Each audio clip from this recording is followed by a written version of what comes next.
I'm back. I'm on TikTok live, and what I've been seeing when I scroll through, I haven't been in everybody's live and rooms. It's a lot of drama. It's a lot of stuff. But what I'm seeing, a lot of people got an issue with FBA all of a sudden. I'm seeing FBA is this, FBA is YT, FBA is da da da da da da da da. Everybody has an issue with foundational black Americans. And I just want to ask, what's the issue? Why am I seeing post after post, video after video, this after this? I'm confused. Can somebody inform me on what happened? That's why I'm hosting this live. I want to talk to somebody. Tethers, do you want to come up and express y'all grievance? What's going on? Do y'all need therapy? Can somebody inform me? Because I'm out of the loop. I did this so I can get in the loop because I'm out the loop. I don't know why people are mad at FBA. Tell me, somebody, please.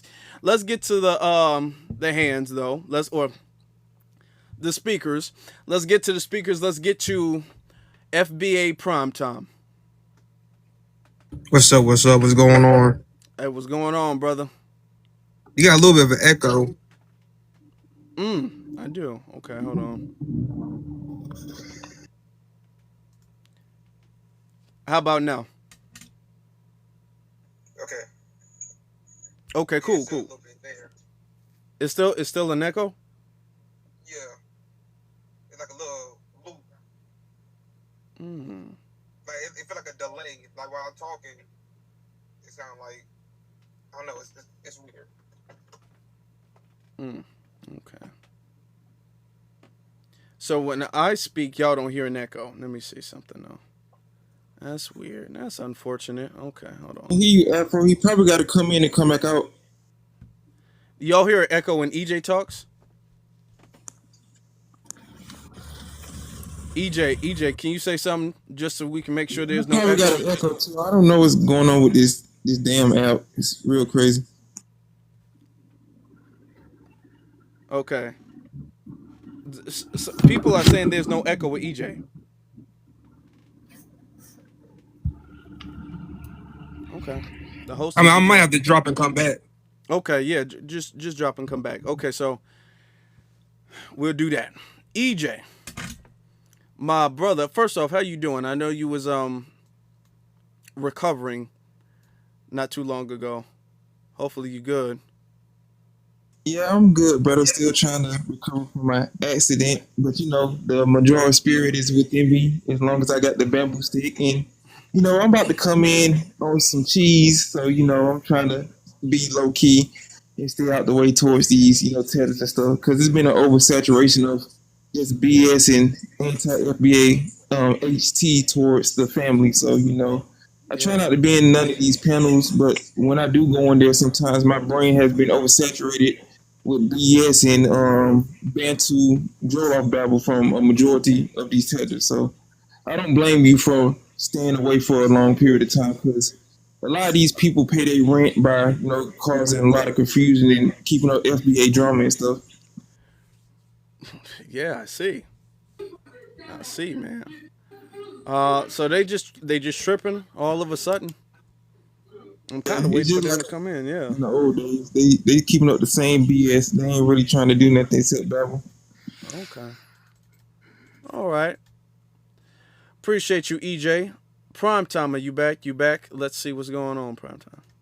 Yeah, I'm back. Okay, cool. But can you hear me? Yeah, I can hear you fine. Okay. But if you ask me, I mean it been the same type of shit going on. But I think with the whole deportation of Haitians, I think it kind of ramped up. Mm. So with the Haitians kind of going through, they feel like we should be supporting them, and we're not. Okay. So I think that's where you're seeing the more videos and conflict. Yeah, everybody, please tap the screen. Everybody, please tap the screen. Please tap the screen. Now, they want us to help them.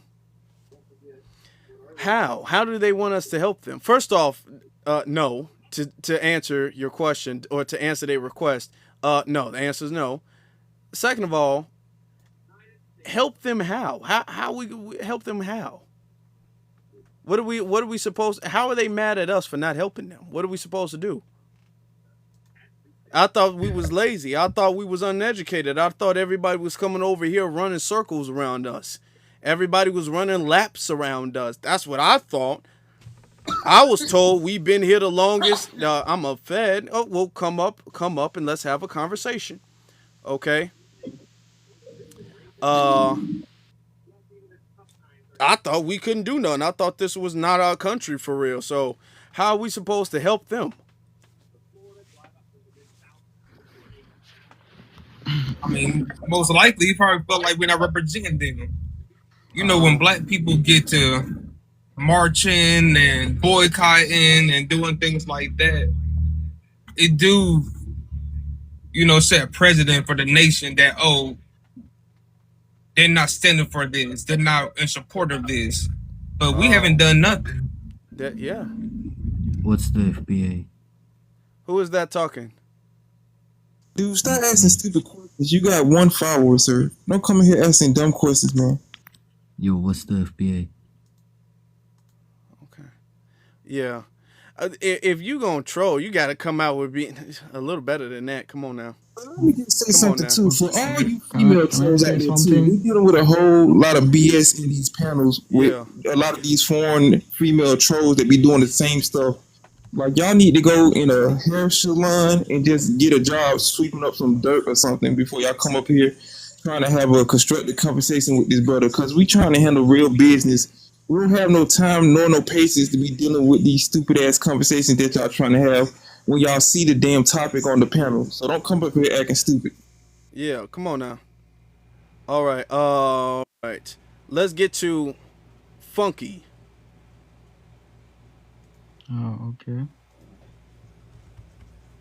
So I can yeah, I can barely hear you. I can barely hear you, sir. okay. Greetings to everyone first. You still real low, bro. Um, I say salute to everyone. Oh, okay. Well, salute to you. How you doing? Where you Oh, from? I'm good. Oh, I'm from Cameroon. Cameroon. All right. Yeah. So, can So you answer the question? What's everybody's issue with FBA? I got on the comment section. It's just for me being a typical African. It's To, just for me it's a cultural difference. it's a cultural Mm, difference. yeah. So let me say, like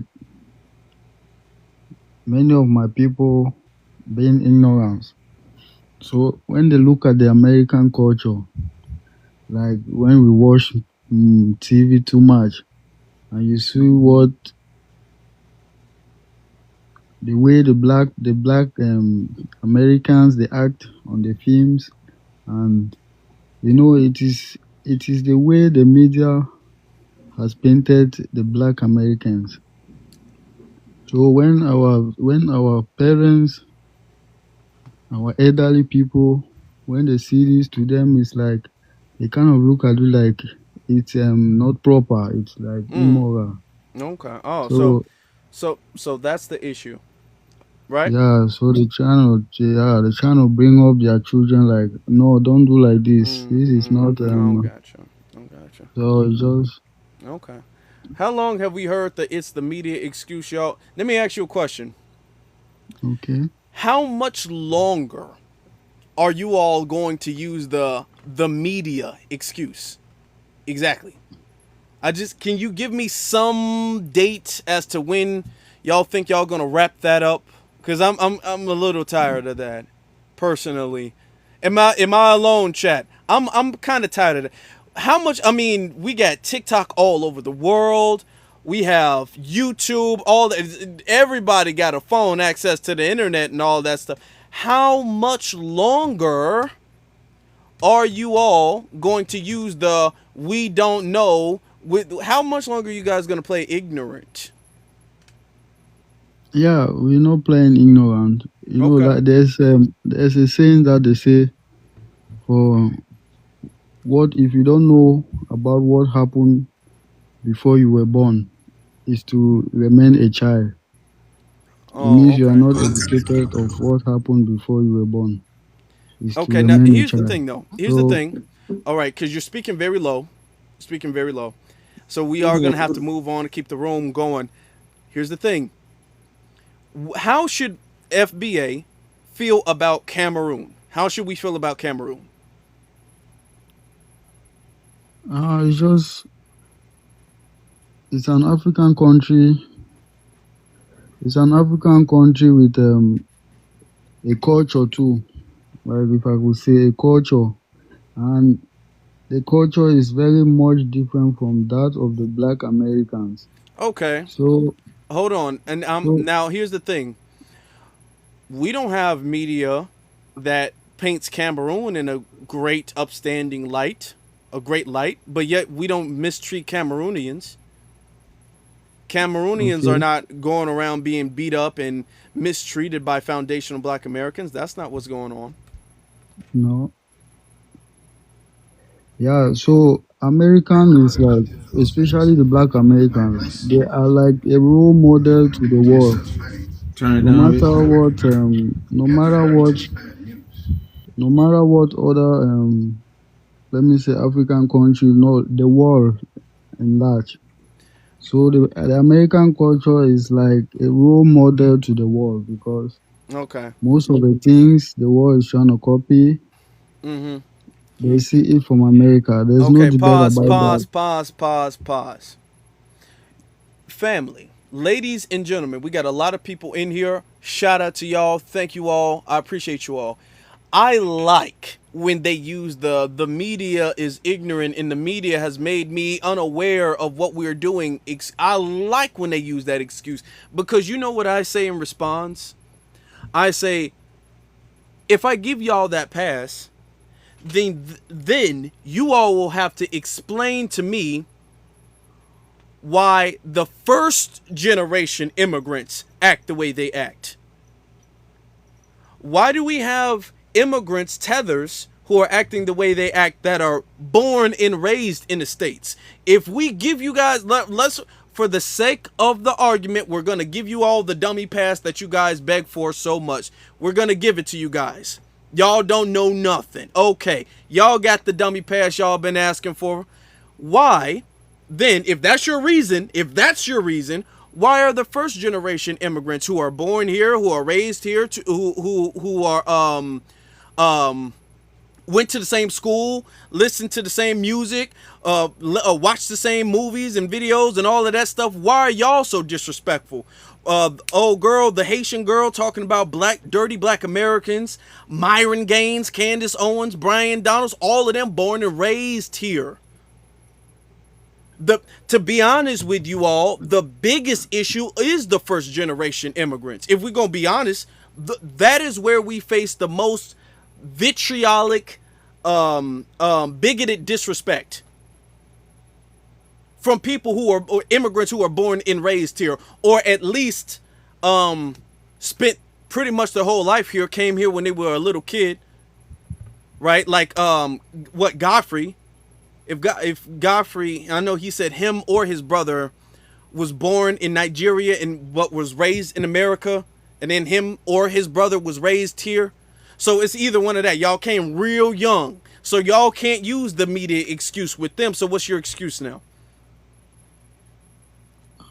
So for me, I'm speaking for me. I'm not ignorant. Many immigrants, many immigrants, they are so ignorant. They're illiterate. They So should know. No, okay, that's enough. That we're just it's gonna have to there's move on. No, no, there's no, no, no, no, no, no. We that's enough. All right, that's just enough. And you, No, hey, Afro, no. you got a lot of people spamming your comment section too. I don't know if you got any mods. Who You got a who? lot of burnt Bammy chip eating individuals spamming the comment section. Yeah, we gonna get rid of that. We're gonna get rid of that now. Okay. Okay. Thank you, EJ. Oh, right. I want us to understand they will consistently use the media, the media, the media, the media. No, don't use the media because, like I said, people who are born and raised here have vitriol. I mean, I'm talking about they are adamantly anti-black American.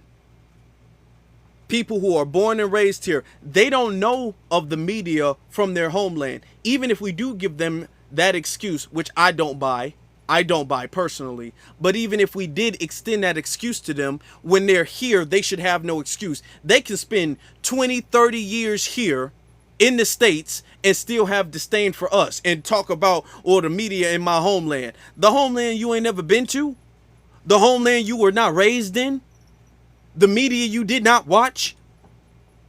So you mean to tell me your great grandparents listened to something on the media and they passed that down genetic? So you are a genetic tether is what you're saying. Huh? That's what you're saying. The tether is not your choice. Genetically you are a tether. That's what you're saying, huh? You just can't help it. Your grandmama was that, your daddy was that, your mom was that. You just can't help that, is what you're saying. All right, let's continue though. That Let's sounds about continue. right. I think it's genetic It, throughout each generation, brother. it might be. It might be. They might just genetically be that way.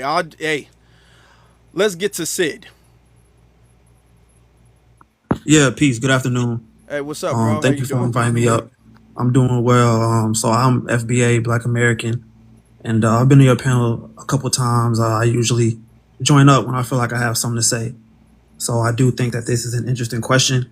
I think it's a multifaceted question, and I'll break it down by first the facet of people who may have a problem with FBA from I guess, a social standpoint in regards to making rooms, and because there are I agree there are heightened instances of people like specifically calling out FBAs, but also Black Americans in general, and just alluding to us like not liking ourselves or being against other groups of people, and the FBA rhetoric is definitely spreading for better and for worse. And I think that they may see it from the social aspect, mostly a social media aspect, where they see people who are abrasive and they may try to conversate with people who identify or carry the mantle of FBA, and they don't have the best experiences, or they are encountering rhetoric that they aren't used to in regards to the so-called flat blackness or the we all black narrative being challenged. And I will say as well that there are very few spaces like this hosted by FBA individuals that people can come and speak their mind. People can come and have intellectual conversations. They're given a space to talk without being necessarily challenged. Although I feel at some points, people like yourself and people like Tariq Nasheed do, lean towards a disingenuous side, but they see that and they're coping with, how to deal with that. And again, I would argue, a large majority of the conversation being shifted towards them or about them is vitriolic.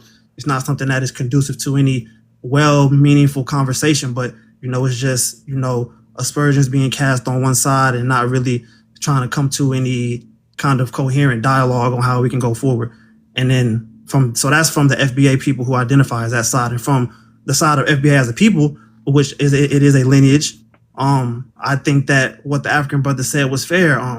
I don't think it's wrong to say that, to look at black people who we are today and who we were before and say, okay, I think these people dropped the ball. Is it okay to carry prejudices or negative stereotypes about us as a people and go forward carrying that out? No, I think that is wrong. And I think that most Africans, I will argue, and from my experience, don't exhibit those behaviors. I think when you talk about second gens, I don't think they carry the mindset of their parents who may have told them, don't act like this or don't be like this. We want you, we sacrifice so much to come here and give you a better life.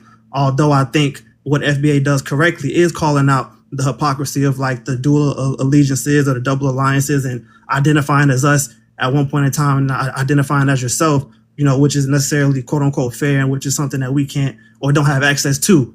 And so I think the grievances with FBA as a people, I think it's very true to say that the media doesn't portray us in the best light. And the people that have those qualms, I think we're in a free country. It's fair for them to have the way they enact and carry out those grievances. I think that's a whole different discussions. And the grievances with FBA as a social media, socio-political movement, I think that's more than fair. I think people should combat that because, again, besides people like yourself, and I can't even think of anybody else who hosts FBA spaces in which people are allowed to speak and give a general opinion and have conversations in which they're challenged and appreciated for what they bring to the table. Of course, they're going to respond with just so-called crashing out or, just giving back what they think that they're getting put on them in return. So I just hope that made sense, and I want my people to desire more things. I want personally my people to do better, and if FBA is the way, I mean, good. But as of right now, I just see the movement or the people who are espousing the movement as rebels without a cause. So I'll land my plane there, and I thank you for allowing me to speak. All right. Now, where are your parents from? Both your mom and dad? Like, I think that's a fair question, but I think that's you again being disingenuous. My mother is from Florida. Hold on. Answer the question, man. Like, look, attacking me. Look. Hold on. I'm stopping EJ to let you speak. I'm asking the question. It is important. Come on. Like, that's not disingenuous. It is, but why does that matter? Why does that take away from anything that I said? Like, that has nothing to do with the substance of my argument. You're just looking for a way to discredit me. No. Why are you being defensive about it? I should be defensive because that is a personal question when we're having an interpersonal it's not I didn't ask. dialogue. No, it's not a personal question. It's a question because we're talking about lineage. This is what the conversation tonight is about. The conversation tonight is about lineage and how people represent their ethnic group. Your claim is that first off, Foundation Black American is not a movement, and there's no people who have a title. You said some stuff about like titles and stuff like that. Ain't nobody got no title of FBA. I'm not any more FBA than EJ, and EJ's not any more FBA than FBA Prom Tom or Ronnie or anybody in the chat room. So there's no title or rank or hierarchy of that. So let's just be clear with that, because you were saying stuff like that. Okay, so getting that out the way. But since we're having a conversation of lineage, based off of how you are talking, the words you're using and the way you're expressing it, and the issue and grievance you're having an issue and a grievance, and you're arguing it as if you're from outside of the lineage. And if you are, let's have a candid conversation about it. Yeah, so I disagree with that because I prefaced, even though I really didn't have to, by saying that I'm in the lineage and just critiquing FBA for what it stands for or its output doesn't put me outside the lineage. Sir, I didn't say that you were outside of the lineage. I didn't say that. I'm asking. You said I'm arguing from that position. No, I said it sounds very similar to that. Okay? If you came up here, if you came up here and we were talking about politics and you said something that is very typical among Democrats or very typical among Republicans, I can ask you the question of, are you a Democrat or a Republican? Because that are some of the arguments that they make. Okay? I'm asking a question about both your parents, because if you do have a lineage outside of FBA, then you might feel that the words that are used or the conversations, talking points, whatever, might hit a nerve for you. All right. And you might be taking some of the things that are said, not from me, but from other people personally.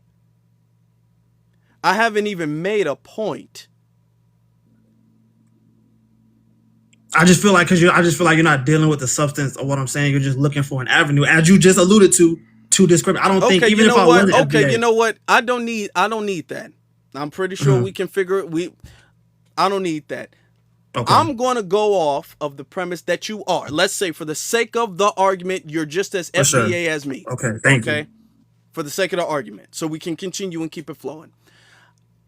Like I said before, I disagree with a lot of the points that you made. All right. First off, there is no rank or anything like that. FBA is a lineage, and that is it. That is all. That's all it's ever been. That's all it will ever be. There is a movement within the lineage. The lineage is the same lineage people were referring to as Black American, the same lineage people refer to as African American. That's the same lineage, okay? It has a new ethnonym, a new name, okay, that is more specific, so other people will not infiltrate that, all right? So that is the first thing that I wanted to correct. Now, the delineation, you're saying that there are people, or foreigners, Africans, Caribbeans, who have some right to feel a grievance because of how we're pushing back against them. I vehemently disagree with that. Absolutely not. This has been a long time coming. And not just from the Candace Owenses or the Myron Gaines, the Brian Donalds or the Yvette Clarke, Westmore, Barack Obama, not just from them, but from all of the people who've been complicit with them. All of the people who were silent. Remember the situation with old girl, the Haitian woman who said dirty black American. It was only her who said that. But how many of them jumped up out of the woodworks to defend her? The second we started saying anything, they didn't at first. They weren't going to say nothing. We had to say something first, and then they jump out of the woodworks and start defending her. Going back a year ago, remember Essence, and when we started pushing back against Essence, they came out and defended it. See, that's the problem. All right. They're not necessarily active, but anytime we try to get active, they try to counter what we do. And it's more of them who are problematic than not.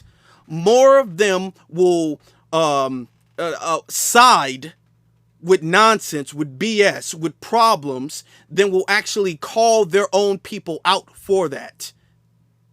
And that is what we're saying here. They don't, first off, you don't have a right to come into anybody's country after you've been to seek refuge and then treat anybody any old type of way. You don't. We could not go anywhere in the world and act any way we wanted to act to the native people. We couldn't do that. And you know that. You know for a fact we couldn't do that. We couldn't do that at all. We'd have to make sure that we're on our P's and Q's, respecting everybody, helping the community, not getting in the way. And this is a long time coming. This has been really decades of built up issues that have gone unaddressed. Mick, can you argue that there may be some people who are a little heavy-handed with their delivery? Yes, you can. A little much. There's things I said that I'm like, ooh, damn, I wouldn't have worded it that way. Yeah. However, though, what I don't like the way you framed it is that you framed it as if this was some automatic just attack, some xenophobia, and we've just attacked and went after immigrants. You haven't acknowledged they've been hosting rooms specifically talking about us. We got long receipts before the term FBA was a thing, before the term ADOS was the thing, before anybody was talking about delineation. We got a lot of receipts with them on this type of time. So can I just respond quickly? Now we're solving the problem now.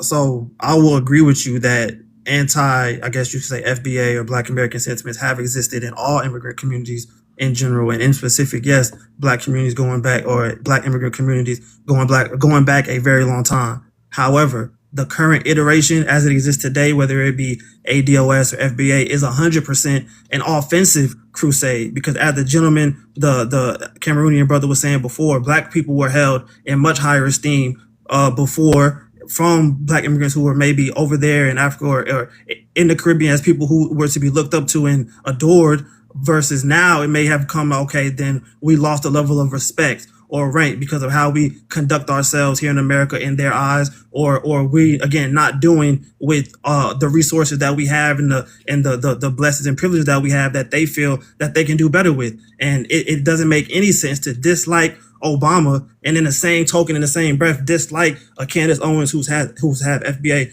and a Byron Donalds, who them two, their audience are completely white. Their audience, and Myron Gaines, their audiences are not Black immigrants. They may be partially or fully Black, the descendants of Black immigrants themselves, but that's not who props them up. It's YT people, and those two are actually patriots. And Obama is worshipped by FBA. You can't go anywhere in the streets or amongst Black people, especially of a certain age demographic, and talk bad about Obama, although he did nothing for Black American people, and that's fine. And okay. I will concur with that. So it's like you're putting them between a rock and a hard place. First off, we're getting off track, because that's not true. Nor is it really relevant to the conversation, nor is it really relevant. Okay, let's not cape and let's not make excuses. They're saying that, well, they've lost respect for us because we haven't used the opportunities and the stuff like that that they feel like we have. Well, if we say that, then we should have never had any respect for them. Aren't they sitting up there on oil, tons of oil, tons of gold, tons of diamonds, tons of natural resources that they sitting up there allowing white tea folk and Asians to just run amok and take from them? Natural That's a fair resources. assessment. That's Oh, completely no, fair. hold on. I'm just using your logic. Okay, because if you're going to give a rationale as to why they view us, therefore treat us a certain way because of their perceived idea of us being, which essentially lazy, and because we're not seeking the opportunities that are provided for us, then we should feel the same way about them because they're not capitalizing off the opportunities that are provided for them that they have. Okay, with that logic, wouldn't you agree? Wouldn't you agree? If hold on, I'm asking a question. Let me just finish. Wouldn't you agree if it's rational for them to lose respect for us because we're not, quote unquote, capitalizing off of the opportunities of this land? We should also have the right to lose respect or remove any respect from them because they are not capitalizing off of the opportunities of their land, right? I think that is a completely fair and just argument. And, Okay. and when you bring that up, it turns into a victim Olympics, which is the problem because we're across the board. Hold on. Let me follow it up with this. But we don't treat them that way. When we go over to Africa, when we go over to Africa, when we go over to the Caribbean, we don't treat them that way. But that doesn't mean we have to start though. And there's better ways to go about holding them accountable. But we're not, and we have never done that. And they are. And you and the other dude keeps coming up with this rationale and this excuse as to why, because there's perceived opportunities, and that's a terrible excuse, but even if we go with that, there are perceived opportunities that we're not capitalizing off of, yet we have more understanding and grace for them. So if they have such lack of empathy, lack of understanding, lack of comprehension, how are we the bad guys for cutting off the tie? I won't say that we're the bad guy for cutting off the tie, but it's again how you go about doing it. If FBA and their critiques were coupled with tangible benefits of how they're also helping like black, I know that like you personally, you'll go to T Hall, you'll actually put boots on the ground and go in the streets. I think Tariq does things, although I think he's disingenuous in a lot of ways, but that's not most of the FBAs that they're seeing. They're just seeing people on the apps or on social media who are just being abrasive, aggressive, and antagonistic without having any real work to show for it. So so they're not being aggressive, antagonistic, and nothing like that. To a lesser degree, sure. To a lesser degree. To a lesser degree, no, absolutely. No. Are they as spiteful to? No, I personally, this is an anecdote. I've never experienced that in real life. Maybe I didn't grow up around them for the most part, but still, I just didn't experience that. And then again, we're in our country. We have the power to collapse all of that by simply doing better and being an upright, upstanding people, which we are, but which we have much more of a capacity and capability to do. Turn the other cheek. I'm not saying that. Okay. What I'm saying is it gets to a point where you develop and you progress enough to where that it can't shake you, in which you can really lift as you climb, which I believe we should seek to do. But I'm not gonna say let bygones be bygones, but again, it gets to a point. I don't think FBA is the best course of action to take. Hold on. Has that not been what we've already been doing?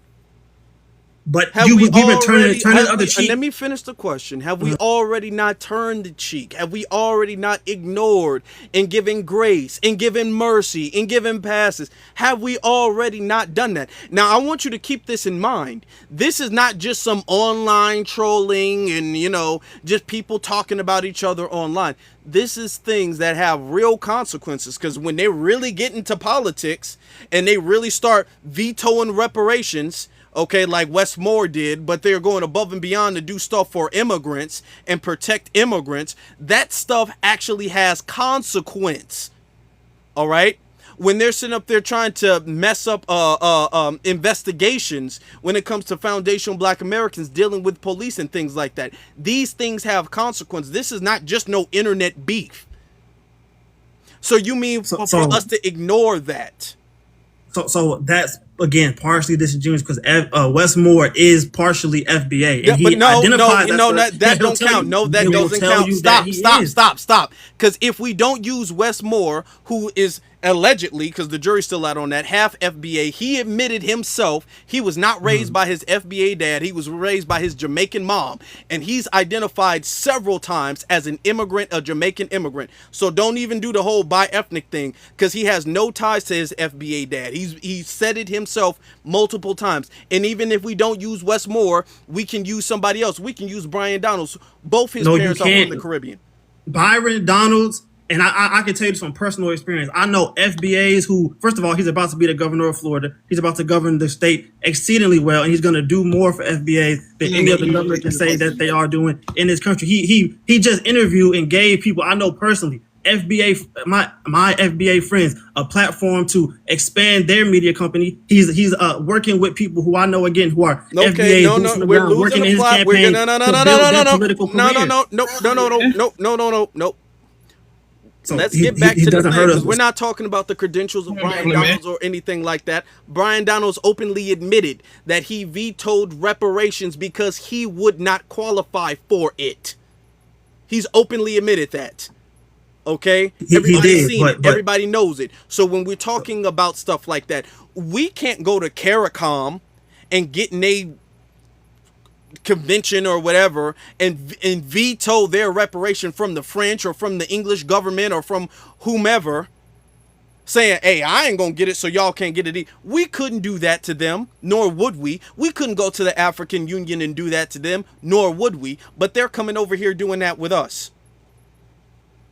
So I never spoke against the principle of delineation. There are FBAs like Sandy Darity and Dr. Kevin M. Brown who articulated much better than people will on a TikTok app or on an X feed or whatever. So that is not the problem. Again, weaponizing circumstantial or anecdotal evidences of who you disagree with and trying to extrapolate that on the whole population of Black immigrants is completely wrong. No, we're not doing that.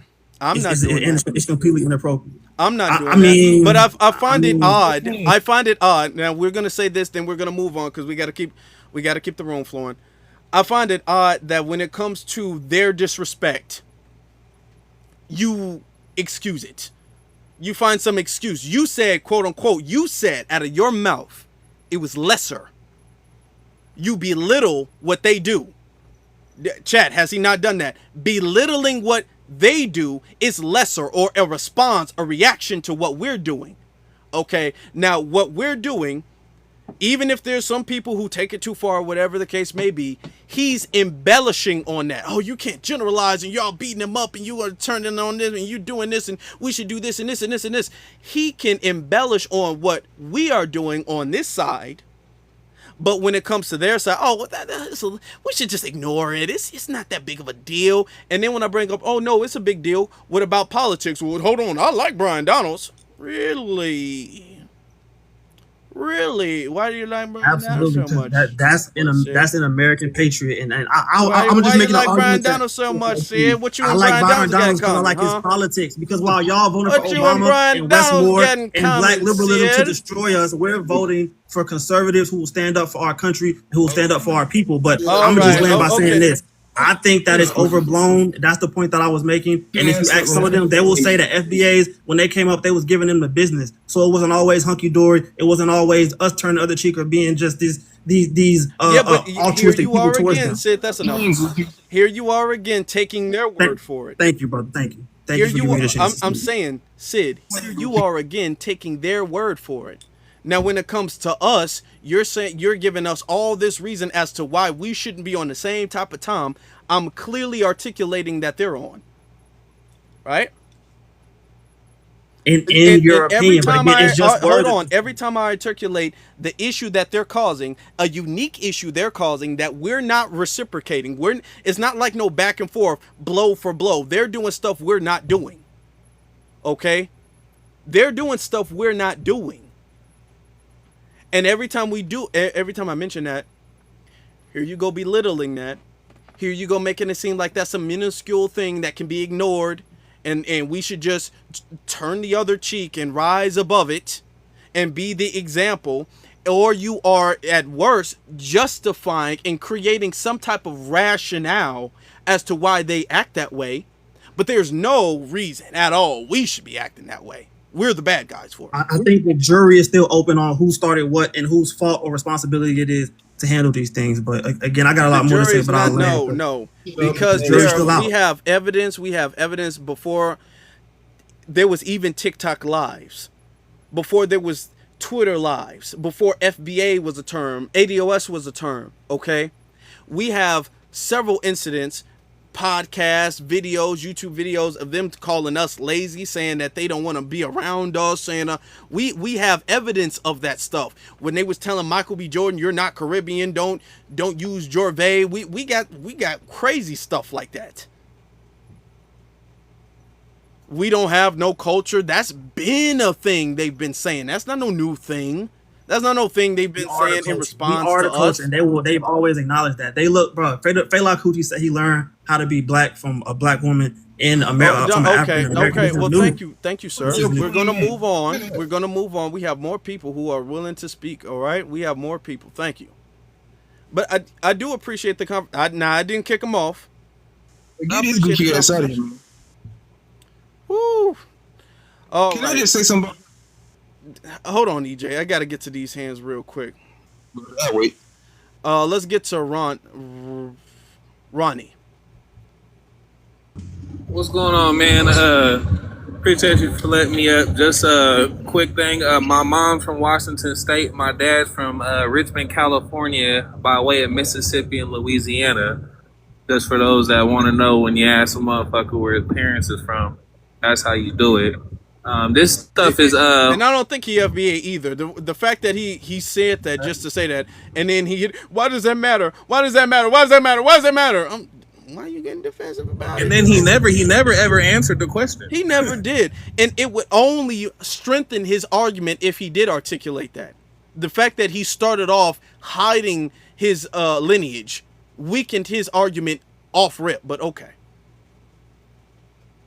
Yeah, but what's everybody's issue with foundational Black Americans? From everything that I've gathered for like over the past year, I would say it's jealousy. If you're someone that comes from a third world place where your people have never been paid attention to, and you come from poverty, and there's these people you always heard about, they're like gods and superheroes, and they're all over the radio. They're the funniest people on the planet. They're all in the movies. They fight against the white supremacy that got your homeland decimated. I would think that there'd be a jealousy there. You feel me? And then these people, these foundational Black Americans, they stick up for themselves, and they got a big ass voice, and it's so big that when they get to talking, you feel hella small, and there's nothing that you can do about it. These same people pull up in person to the Ghanaian president when he's over here doing bullshit. The same people that pull up to the Temple University, the same people that will pull up on Kamala Harris and all these politicians, and asking for what we deserve and what's owed to us. You feel me? These people have a lot of jealousy. We're supposed to be the people in their eyes for some reason, even though they've always viewed us as gods and superheroes. For some reason, we're supposed to be the people at the bottom. Because a white man got his foot on us and all this, and they gonna come over and join hands with him. But even the white man's jealous of us. He can't keep us down.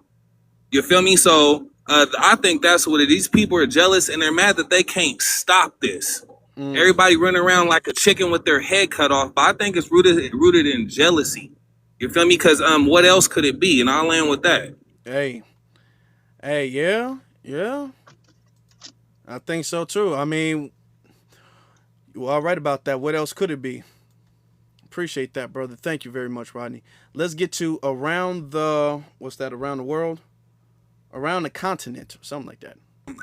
What's going on? Yes, Talk it to me. is. It is our continent. How you guys doing? How you doing?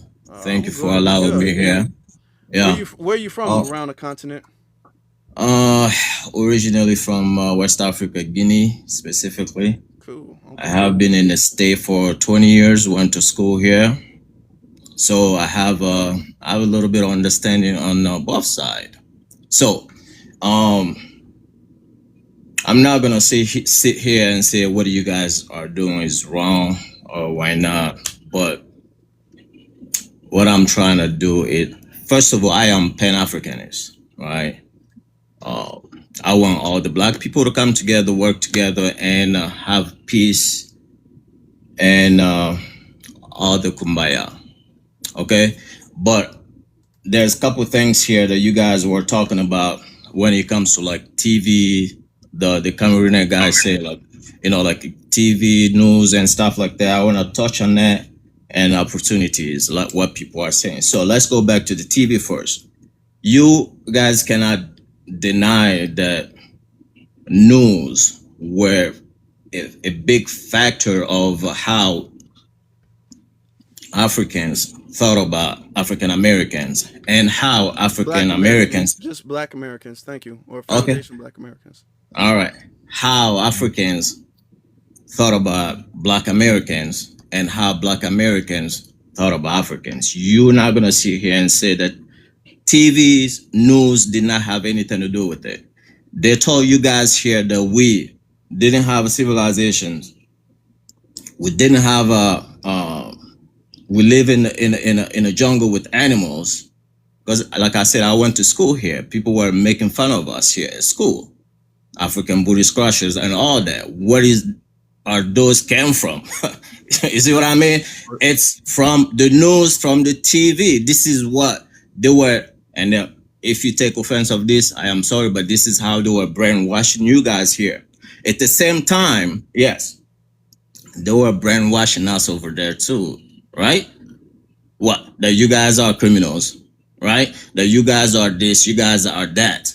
So this is why I think somebody said earlier when first generation Africans, when they came here, that was their mentality. Why? Because this is what was being said Okay. to Let's break that. brainwash. Let's break Okay, that. Hold on. Let's break that so down. now let me finish that. Okay, I'm so gonna now, just because we got to break it down and we got to get to some of the new speakers.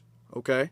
So I'm gonna okay, let you land because I want to respond to that. We kind of already went through that, but we got to go through it again apparently. So go ahead. yeah. So I was just trying to clarify. I just what I want you guys to do to hear our side, okay? To hear us, Okay. not just say, okay, that's just an excuse. You trying to say no. This is what actually happened, Okay. right? Okay. So second part, what I can say. Someone said here about jealousy that we come here and we are jealous of you. No, nobody is saying it like that. Jealousy, not in my perspective at least. All You see right. what I mean? What would you call somebody saying I can't get reparations, so I'm gonna stop them from getting reparations? You wouldn't call that jealousy? I wouldn't. If I can't I have said, it, I don't want anybody else to have it. You wouldn't call thi- that. this What would you call that if you wouldn't call it jealousy? What would you call that? because they can't have it, therefore nobody else should have it. I don't even think that's jealousy. It's way worse than But that. what would you call that though? I would call it selfish, right? Okay, so It's selfish. okay, so if we don't use the word jealousy, then let's use the word. No, it can be selfish then. jealousy. Let's say jealousy. Okay. Okay, so now we are using the word jealousy now. No, go ahead. Say it. No, I'm asking you, what would you call it? You said I wouldn't call it jealousy. I would call it selfish. So I'm saying, okay, so Because we're using the word selfish. that's Now you worse want to than use the word jealousy in my view. Okay, are we using the word selfish or jealousy or Okay. both? Both. Let's go. Okay, both. So that behavior is not a one-off behavior. We've been experiencing selfish and jealous behavior from them that you're saying that we don't experience. That's a prime example in real So time. I don't know who this person is, right? But look, we gotta look at this kind of stuff. Everybody Now, has their stance on hold on, sir. Hold on, sir. go ahead. I want to get to the whole media thing. You said Uh-huh. our media put y'all in a bad light. Y'all media put us in a bad light. Right? No, not our media. Yours, that same media. Okay, The white people's media. Yes. Come on, this is semantics. The media in your homeland, whether it comes from your people or not, the media in your homeland that you all consume puts us in a bad light. The media that I consume, I gotta be so technical, puts us in a bad light, correct? Right. Why, when you all are born and raised over here and you watch the same media, you listen to the same music, okay? The same games, the same slang, the same everything. Because on one argument, y'all claim our lineages are pretty much tied. We grew up together. We played together as kids. We have the same experience. On one argument, y'all say that y'all experience in America is damn near connected, is damn near identical to our experience in America. And then on the other hand, y'all also will use the same argument to say, well, we didn't really know about y'all like that, and we don't know about this, and y'all play ignorant about our culture, and y'all play ignorant about our history. So both those things can't mix. So let me, if you allow me. Okay, all right. So those who are saying that we grew up together, we did this, and you say at some point they will say, no, we didn't know that. I don't know who is saying those kind of things, but bro, our reality is just the same. Let me remind you about something little quick, okay? A couple years ago, I think it was last or 2 years ago, there was a black man in Michigan that was killed by law enforcement officer. First off, you can't say that word. You can't say that word here. Second of all, sir, that's missing the point. Now we're getting off track. We're getting off track. No, because we're getting off track because your argument originally was the media is the reason. I'm still sticking with that. I'm not changing us. So I'm saying, even when the media is the same, why did the perception of us still exist? That is because we have to change that, and we are changing that. No, you're not gonna. In order to change that. In order to change that, we have to acknowledge it exists, correct? That is correct. That's what I just said. So I said if we acknowledge it is existing, why does it exist? Why is there still, despite the same media, why is there still a negative perception and attitude towards foundational Black Americans? No, not to. You see, you keep saying toward Black American. I am saying both. Okay, both are guilty of what I just said. Okay, you have to. Okay. Let's just talk about what the immigrants are doing right now. Okay. Because every time we bring up what they do, it's 50-50. No, let's just talk about the immigrants. Why do immigrants feel that way? Why do immigrants feel that way? It's because what they were consuming. If they were born and raised in the United States of America, they are not consuming foreign media. They are consuming American media. And yet their behavior is not different. Why is that in many cases? Why is that? I disagree with that. I don't think that's true at all. Okay, well, thank you, sir. Because the example I gave you is of someone who was born and raised in the United States, who literally told you he is open about vetoing reparations because he wouldn't get any. He was born and raised in the United States. I told you, I said what he said was selfish, and everybody has their stance when it comes to reparations, right? Not everybody agree how it should be done. Let me tell you how I think it should be done. No, thank you. We're gonna move on. You should have no authorization of our reparations, sir. You should shut up and be quiet and agree with it. let's get to. Can I answer to that No, guy's we little gotta quick? move. We It will gotta be move on, it will be sir. really Thank you. We quick gotta move because on. it's just Mouth, man. it We will gotta be move quick. on. Be in I the heard your fairness argument. place. I Hold heard your up. argument. We might be able to circle back to you, but we gotta move on because there's a lot of people who've been waiting It's patiently. like me going to the African Union telling y'all don't fight back against the damn YT Let's or the hold Chinese for on. y'all Let's land. Like, get come on to now. standing. Let me see. New Orleans FBA. We'll get to New Orleans FBA. Standing on FBA business. What's down with it? Hey, what's the word, brother? Talk to us. I'm cooling. I'm from New Orleans, you know what I'm saying? Born and raised, both sides, mom and daddy, you hear me? So I'm How easy FBA to the was that? bone gristle. Just real quick. How easy was that to say that? Because before with the other dude, it was like pulling teeth out somebody's mouth. How easy was that just to say, oh, thank you, keep going? Yeah, man, look, I don't know, bro. I don't know what these people issue is with us, you know what I'm saying? But that's what I'm here for, because it's hard for me to find like real FBA groups, like people that's with these little TikTok pages on here. You know what I'm saying? So I'm just here really to conversate with these around the continent clowns that's out here talking that crazy stuff, because I be hearing people say that we COINTELPRO, that we YT supremacy and all this and that. You know what I'm saying? It's just crazy, but I salute you, brother. I ain't gonna be on here too long, you feel me? But I'm just here to ride with y'all, you hear me? Appreciate you, bro. Thank you. Appreciate you. Salute to you, brother. You see how easy that was? He said where he was from, it wasn't that hard. Like, come on now. I Be didn't even proud have for to where y'all ask. come from. We shouldn't have to go through damn loops and holes to ask y'all where the hell y'all from. Like, come on now.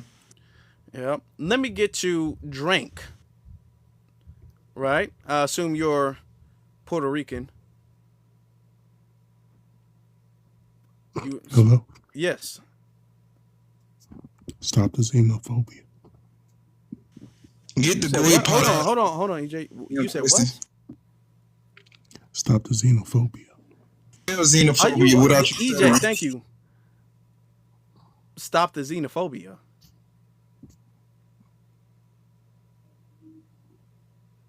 Hello? That's all you had to say? Did you?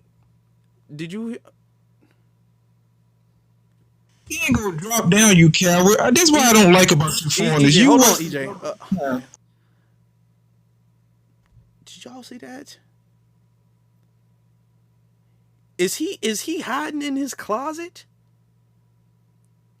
I don't think he's supposed to have a phone. This man is hiding in his closet. Now he's had a lot to say in the chat room. Stop the xenophobia. And then you saw the pause too. You saw the pause. That's him hiding under the bed, and he said something, and he looked. It's like when a kid, you know, when you on the phone at night and you're not supposed to be on the phone. It's a school night or whatever the case is, and you under the cover and you talking real low, and then you kind of look up to see if anybody turned the lights on. You look under the door to see if there's the light from the hallway shining through. Look, I ain't trying to get nobody in trouble, man. If you're not adult enough to have this conversation, it's okay. Sound like he was hiding from ICE. After he had to whisper through the Obama phone. So I feel sorry for y'all foreigners who have to be cowardly, talking on the phone on these panels, hiding, and don't want to come up and have reasonable conversations. That's why I don't respect a lot of y'all. I wish I would just go away and practice delineation away from Black Americans like y'all been doing, even in your own homelands. Pan-Africanism doesn't exist in Africa because they don't even have unity amongst their own people in their Pacific countries. Yeah, let's we're gonna cycle through. Appreciate y'all. We're going to get to what's his name? Havoc Chaos. We're gonna have to disconnect some people. Appreciate y'all for coming up. Appreciate y'all. Havoc, go ahead. Hey, how y'all doing this evening, family? Good, brother. How you doing? Talk to us. I'm all right. I'm FBA. Right. My family is from Maryland and North Carolina, Rocky Mount to be exact. Okay. But I wanna respond to around the continent, because even though I'm FBA, I actually grew up in Africa, so I've seen it from both sides. I grew up in Ghana in the 80s. So, a lot of the stuff he talking about, like I done seen the infighting amongst the tribes over there and all of that, and was actually living amongst the tribes that actually worked with the white man and sold slaves. Those the Elmina Castle and all of that, those cannons on it, they point out to sea. They not pointing inland. So they were actually bringing the slaves to the white men, selling them for trinkets and all of that type of stuff. And that's the value that they put on human life. And I mean, yeah, some of them were nice and all. Some of the Africans were nice and all of that, but they were only nice when they felt like they could get something from you. And I believe that, all of this stuff about them trying to claim us as African and all of that, it got to do with them talking about Africa is supposed to be a world power, a superpower in the year 2040, and that they want us to come over there and build it up for them, when actually in Ghana they talking about we can come over there and get land and all of that. When we can't buy land, they want to lease it to us for a certain amount of time, so whatever we build on it, they come back and take it after the lease is up. So if we done built a house on the land, they get a free house, and we done built up their country for nothing. And with that, I like to drop down, but yeah. All right. Appreciate that. Appreciate you. Yeah, and that's the whole return to Africa stuff. That's a finesse. Come on, that's a finesse. We smarter than that. We too smart for that.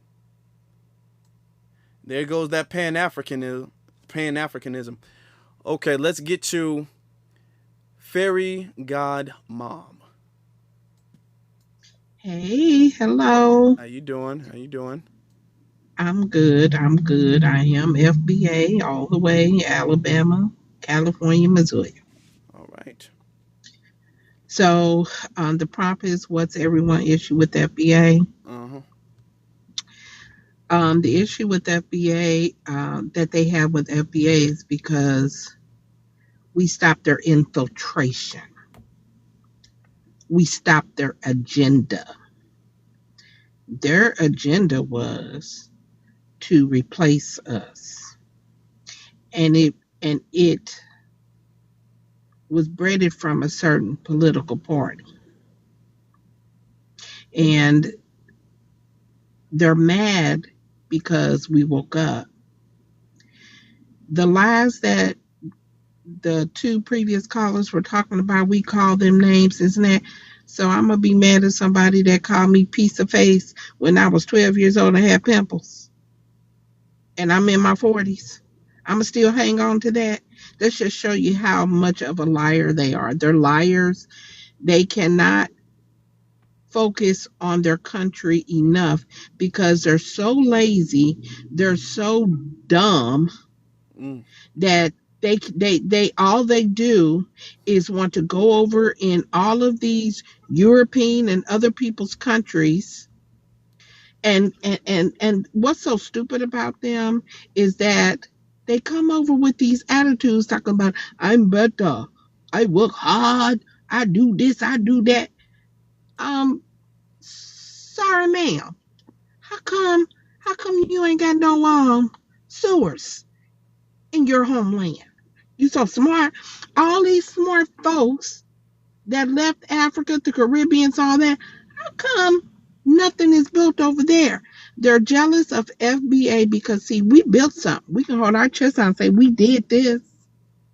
We never discriminated against these people. The only reason why things are the way that they are today is because of their attitudes. And this happened long before social media, just like you said, because barely I would run into Africans, but when I did, it was not a pleasurable experience. I remember in the mid 90s, I ran into an African family. I was at the Galleria, St. Louis, Missouri. And I'll never forget, I sat down, I said, hello, and they turned like they were better than me. I will never forget that. And then I start seeing it more and more and more. So it has nothing to do, To make it short, they're liars. They can't do nothing. I think these are the most dumbest people, and they are definitely not us. They are not like us because we are innovative, we are smart, and only thing that they can ever do is manipulate and try to take. And reason why they're so mad because of the delineation has occurred is because they cannot do it anymore. And I will land there. All right. All Host, right. can I respond? I'm the only Africans here, and I've been called everything. Can I just say a little bit, please? What do you want to say, real quick? I wanted to say, look, I'm here. I'm probably the only Africans here. I just want to have a nice conversation with you guys so you guys understand where I'm coming from. I understand where you guys coming from. Can you not call me names? I'm not no stupid. I'm not no dumb. You keep saying that the guy AJ 94, like, EJ, sir. Not with an oh, A, with an E, sir. okay, AJ 94, like, don't call me stupid at least. Like, let's Okay, have a well, good you know what? We're conversation just here. gonna That's all I have thank to you, say. thank you. Quiet. We Stupid. gotta move on. We gotta move on now. We gotta move on. Thank you. Uh, let's get to. You know I'm gonna make you. I already knew. What's up? I already knew. It's Cheryl It's. Black. I'm It's trying. Cheryl Ashley. I want you Yeah, to there you got me. I understand was that going I to call you am Black trying. Alpha. It's You got me. I've always mispronounced her name, y'all, and it's stuck in my head. And every time I see it, I'm all like, "There goes Cherry," and her name's not Cherry. I don't know why, but every time I see her, the name's stuck in my head, y'all. I'm trying. I'm working on it. But How you go ahead, doing? and then we're gonna get to Naz. Okay. Everything y'all said and the previous speaker, well, all of y'all said, all the FBA said is completely right. What I wanted to add on top of that, what the FBA delineation movement is doing, is that nobody's trash can be piled up on us no more, because when things are happening out here, they're actually calling out, the lineage of the person or the people who are doing it, which it should be that way. They're not just saying black. Mm-hmm. They're saying, a few days ago they arrested and deported 3 Nigerians for something illegal that they did. And they actually called them Nigerians. Here in Georgia, where I was at, somebody from Sierra Leone was trying to, BOMB a building downtown Atlanta, and they actually called him Sierra Leone. So that's another thing that I think that they upset because they can't dump the garbage on us anymore. Mm-hmm. Mm-hmm. And I don't think that that's being HATE, folk, but that's just, owning up. Just like if you get an award and you say, oh, this is my brother from Cameroon and he got this, congratulations. But if your cousin goes and, rob a bank, he's also from Cameroon. You have to hold that too. So I think that's another part of, about FBA, that separation is coming apart. And on the news, So that's all I had to say. I fully agree with you on that. I fully agree. Remember, what was it last year when that scandal broke out about the Somali community in Minnesota that was running those scamming daycare centers and all of the millions of dollars they were scamming? Notice the news called them what they are, Somali. Okay? The news calling people exactly what they are now. They calling folks Somali. There was another. Remember the brick lady, Somali. Yeah, call people what they are, because what they're doing, or what they have been used to, is they've been used to picking and choosing when they rep their flag or not, because they will hide under the banner of, well, we're all black, we all have the same race, so we're all black, and then they will selectively delineate when it's something good and positive, okay? And with that, it allows them to be hyper boosted on the pedestal as a buffer class. So when they graduate, I've heard for a long time, oh, Nigerians, we coming over here, we being doctors and we being engineers and we graduating and we got this amount of employment and we got this house. Okay, cool. Good. And when y'all scam, we gonna call it a Nigerian scam too. Yeah, what they're used to is being all like, oh, well, that doesn't matter where he's from. It's just, no, it does. It does. Because it did when y'all were when you got your doctorate. It did when you got that trophy. Okay? It did when you started that business. It did all of the other times when y'all feel like y'all doing something positive. Now y'all got to be held accountable. Now something bad is happening. Y'all don't get to throw that off on us. No. Okay? This is another reason why we moving past the term African American, because they'll be all like, yeah, 2 young African Americans, and the whole time they be African. For real, African. So no. Yeah, we getting out off that. Yeah.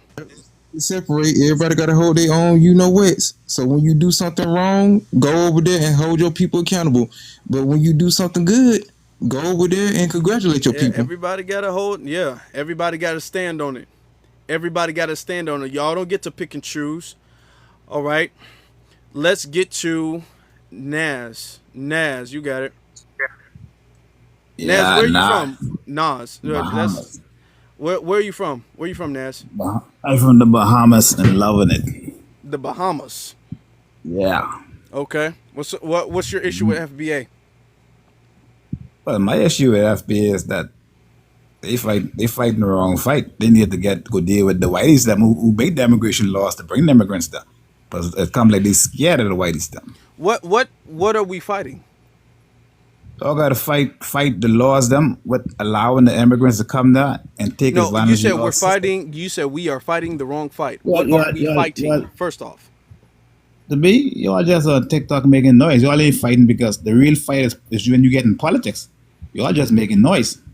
we just making noise. That ain't effective. See, you're crying for Trump. Okay. See, And what should we? You're crying for Trump. And You're what crying should? for Trump. Hold on, sir. And what should we be doing? You all should be getting in politics just like how the immigrants in politics and voting against your reparation and voting against you all. You all should get in politics and fight and change maybe the 14th Amendment, change things. So it's the real fight. But on TikTok and all this online shit talking shit. So that's your issue with FBA? Yeah, my issues with them is they ain't fighting the real so enemy. You want us to delineate more? That's your issue. No, I don't care if you all delineate. Well, Y'all can delineate. Listen, sir. Hold on. You don't have to worry about that because we already doing that. We don't. At this point, y'all be FBA ain't in politics. FBA ain't in politics. Y'all can say that all y'all want to. Clearly, we run in politics. Clearly. Hold on. No. Ask. Who you can trust? Hold on. We don't need to. Here's the thing. FBA. Stop, dude. You're not gonna overtalk me now. You say FBA is not in politics. We really don't need. See, that's the difference between us and y'all. Y'all got to infiltrate and get all in there. We're so influential. We don't even necessarily need to be effective. Ask Kamala Harris about that. Influential. Ask Jasmine Crockett about that. Go ask them who's influential and who runs it. Go ask them now. All right, who runs everything. Why? No. We don't have to be in politics. The Democrats are scrambling right now. They're scrambling. They don't know what to do for this midterm. We got so much influence. Now, I'm not saying we shouldn't get in politics, but we have so much influential power. We can run the yard from our position right now. Ask Kamala about that. So can you put an FBA president there? You go help do we need to? Because if we run everything, we don't really need to. We don't need to. You said y'all can do that and y'all can delineate more. Oh no, we delineating enough. I think we doing a good job. We delineating enough. ISIS sitting up there rounding people up. ISIS getting paid overtime because of the way we control and maneuver and things. So don't worry about what we doing. We doing exactly what we need to be doing. You wouldn't know. You wouldn't know. You wouldn't know how to run anything. You wouldn't know how to get nothing done. Otherwise, you wouldn't be in the States. But you're in the States because you don't know I'm how in to the do anything. States. All right, let's You're in the bet. Let's States bet if because I'm you in the don't know States. how to run Let's bet. anything. Let's You're bet. in the Let's States bet. because Let's y'all bet. don't know how to Let's win. bet. Let's We do. bet. We know Let's what bet we if I'm in doing. the States. Use the man. You got any money? You got any money? You got any Man, money? want none of your You got Bahamian any money. money? Do I Let's have bet. money? Yeah, let's That bet to nigga, see get if I'm that in the States. musky Let's I ass bet. shit out probably. of here, nigga. I got. Yeah. What? Why? You want? Let's You want? bet then. Let's bet. By Please. the tomorrow morning, we can bet. By the money, get your musky Hold ass out of on. here, bro. Stop it, everybody. By Y'all the fucking morning ain't got no what? By the power. Y'all morning ain't got what? no power. Y'all on Facebook, I'm on TikTok, fucking talking shit, boy. Y'all ain't got no power. What power y'all got? By the morning Y'all what? let a vice president, immigrant vice president, immigrant black president, pulling power the face. What kind of power y'all get? Talk What about kind of us. power? Y'all dreaming on fucking TikTok, boy. Y'all dreaming. Y'all dreaming on TikTok. Y'all ain't got no power. If you had power, you're gonna been there crying about Africans in Caribbean. Let me explain something Every to you. day, Let me crying about explain something Africans. to you. Everybody cut it If, out. if Babies. You're crying babies. 2 million immigrants making you all cry. 50 million black Americans. Immigrants is a minority. They rocking your fucking boat. Huh? They rocking your boat on your home soil. Keep going. Huh? Keep going. Keep Every going. day. Keep I going. wake Keep up going. on Keep going. TikTok. Keep going. Cry babies. Keep Don't going. Keep cry going. babies. Don't crying. That's all you. You see You what ain't. we do? You Look can at- at you least see be what we more doing? creative than that. Keep going. You see what we doing? Look at we have an immigrant problem. We getting them out. We ain't calling no England. We ain't calling no France. We ain't waiting on no Donald Trump. We doing our own getting out. Yeah, Anything. you got out. Anything That's you like power. to. That's Anything you power. like to land on. Anything. Would you like to land on anything? So what I saying? Let me say this then. Let me say this. I don't look at that. Get out all immigrants. I want you all to send those Bahamians back home, okay? Do your all thing. Get all the immigrants out. Do your all thing. That's what I got to say. That's what we got ICE for. Yo. Now around the continent, you had another dude, Sid. What happened to us being too mean? And this is what we experienced, but all of now when we was talking to the other dude, we were the bad guys.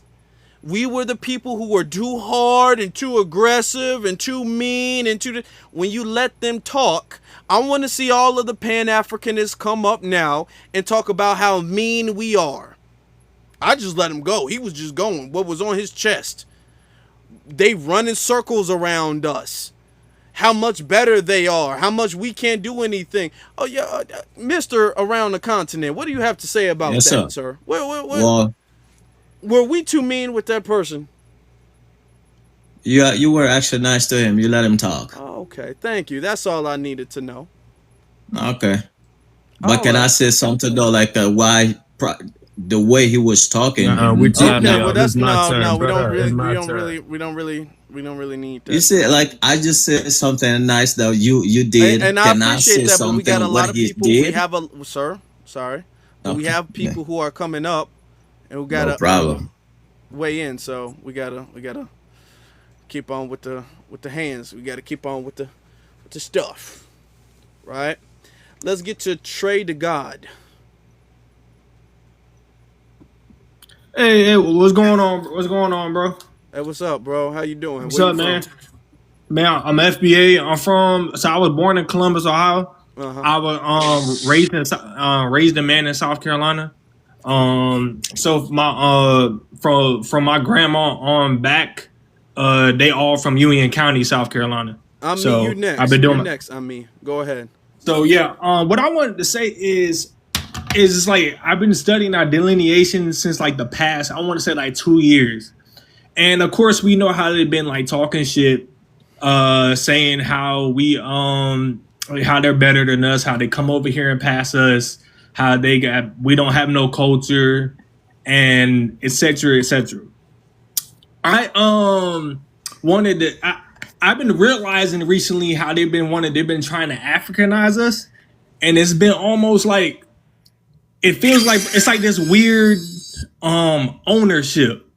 It's like they want to have this weird ownership over us because we're such a successful ethnic group. We created damn near half of the majority of the world's inventions. We have the most popular artists, athletes, politicians, etc. And I've been realizing it from them recently. They've been getting like upset, more aggressive, like more passive aggressive too, because I play soccer with some of them, and just a couple like Haitian guys, and they know I'm Black American. Shit, I bet they some of them barely speak to me. I barely get the ball. You know, they'll ask me like stuff like this, like, "Hey man, where are you from?" And I'll say, "Yeah, I'm from here. I'm from South Carolina. I'm Black American." And it's like a weird look on their face. It's like they thought I was African. It's like ever since they found out I'm Black American now, they really speak to you. You know, so, and I've been around a good bit of other Caribbean folks. Like, you know, when we talking about like Black American figures, I'll talk about Malcolm X. He'd be like, "Oh, his mom was Grenadian." I'm like, we know that. He was half Grenadian, but I mean, he sided with FBA. And little did like we remember Malcolm used to be on the big Pan-African thing until he came back from Mecca and he started focusing only on us.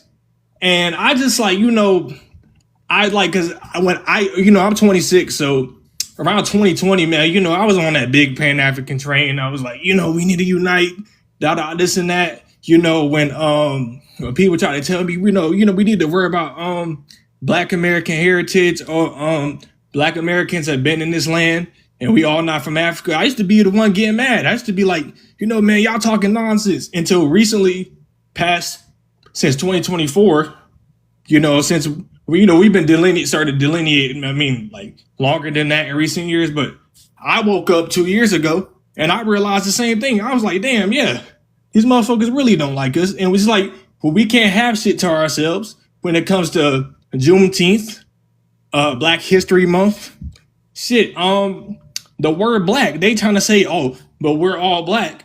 But y'all motherfuckers wasn't claiming that shit 10, 15, 20 years ago. I love TikTok. When every time we try to tell these motherfuckers they black, they be like, "No, I'm no black, I'm Haitian." All right, I know black, I'm Jamaican. Let's keep the language a little bit more PG though. But I love TikTok. But yeah, so yeah, I just feel like it's kind of sad, and it's just like I said recently, man, it's been like this like weird obsession with us. It's like they want to have like this stronghold over us because it's just like we like the main ethnic group in the diaspora that is like we get stuff popping. So, you know, it's like they feel like they lose Black Americans. There's nothing else to cling on to. So yeah, I just want to land with that. That's pretty much it. Thank you for the gift. Thank you, Mr. Perciero. Mr. Perciero out here supporting the cause. Thank you, brother. Thank you. Appreciate that. Appreciate you. Okay, now let's get you I Am Me. Yo, what's up, family? How y'all doing? Talk to Blessings, us, brother. everybody. Talk to us. First and foremost, man, why these people finding their ways to our spaces just to try to tone police us and tell us what we shouldn't do or what we should do, like we're not grown adults? And to piggyback off of what everybody else was saying, if y'all don't notice, Tethers, we all have the same sentiment in here. And it's not just on TikTok. This is boots on the ground, day in, day out. I'm born and raised New Orleans, and ain't nothing gonna change that. You can't Africanize that. So put that back in y'all pocket. Oh man, I wanted to crash out on dudes so bad, but I had to get my bearing back, man. I can't allow these people to have us looking all every which way on the internet like that. Yeah, man, let's ramp it up even more. We making noise. We supposed to turn it up, turn up the heat, continue to make these people uncomfortable, continue to push prosperity on us and our people. We ain't turning no other cheek. We ain't trying to hear none of that. No more of it. And I'm gonna chill right there because I'm gonna start cussing. Appreciate that. Thank you. All right, let's get you, my brother, Professor Adlon. You got it. Hey, what's going on, Afro? Can you hear me? Yeah, I hear you.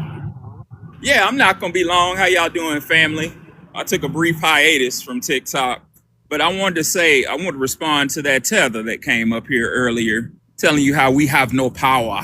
Hey, if we didn't have no power, he wouldn't have been on our space. What you're looking at, family, is a massive freak out because they thought this was just going to be, we was just playing. Excuse all the noise. It's noise. It's noisy in Buckhead. But, you know what I'm saying? They thought that this was just a game and we was just kidding. But now they're figuring out that we're serious and they're freaking out. They're literally losing it. Why? Well, because the United States of America was built on the foundation of a racial structural hierarchy, like a pyramid, where different races have a different place, whereas whitey English descendants were at the top of the pyramid, and questionably other groups, but I'm not going to talk about that on the internet. But what happened is we've delineated. So essentially at the bottom of the pyramid, if y'all can kind of visualize that in your mind, we jumped out the bottom and we just sitting on the side, line dancing and barbecuing. We don't care. And the pyramid is collapsing. So I'm going to say things are kind of getting, and I'm not a fear monger, but I'm just saying be on your toes. Because things are getting dangerous. These people are freaking out. They don't know what to do.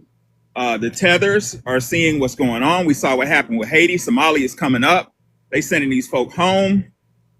And, you know what I'm saying, it's getting serious out here. Lastly, be on your toes, Afro, because people know who we are. Like, literally, while I was waiting to come up, somebody said, can I take a picture? Is that Professor Allen? Can I take a picture with you? So, watch yourself, little brother. Hey, man, I love y'all. Yeah. Shout out to him. Okay. He's absolutely right. They crashing out because they understand, like they're feeling the effects of it now. The effects of it is starting to hit them, and they losing their minds. They losing their minds, man.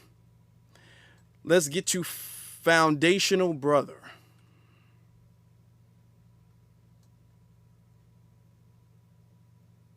Foundational brother, you can unmute yourself.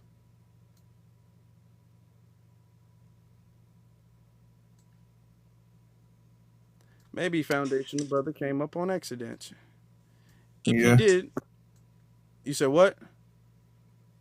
I'm saying, yeah, he probably came up on accident or asleep or something. I'll be asleep too, the way that these tethers be babbling. I'm over here about to take some Telenol, Afro. I'm about to fall out over here, brother. Yeah. We're going to get back to a regular scheduled thing. I just want to do this real quick. All right, and shout out to everybody for the likes, for the gifts, for everything. Appreciate y'all. Mm-hmm. All right. Make sure y'all continue to tap that screen. Let's get to Mosassy. Okay, Mosassy, you can come up. Dude, come off tea time because you were doing that earlier for a long period of time. I don't know what type of weird stuff you're doing. That's it for you then. Okay. Be careful. Put some weird stuff on the screen and stuff.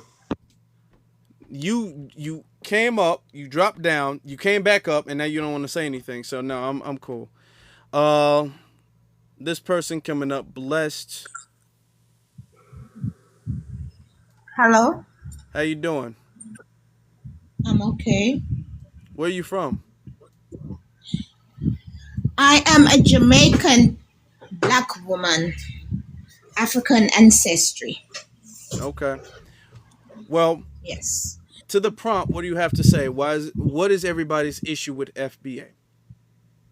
FBAs, my point of view, I think the FBAs, they are not proud of being black, right? Okay. So I don't think that they should continue using the word black to describe themselves. They need to find their own identity, right? Okay. As one of our well-known artists in Jamaica would sing and say, as long as you're a black man, you are an African. The Chinese man is a Chinese, he's from China.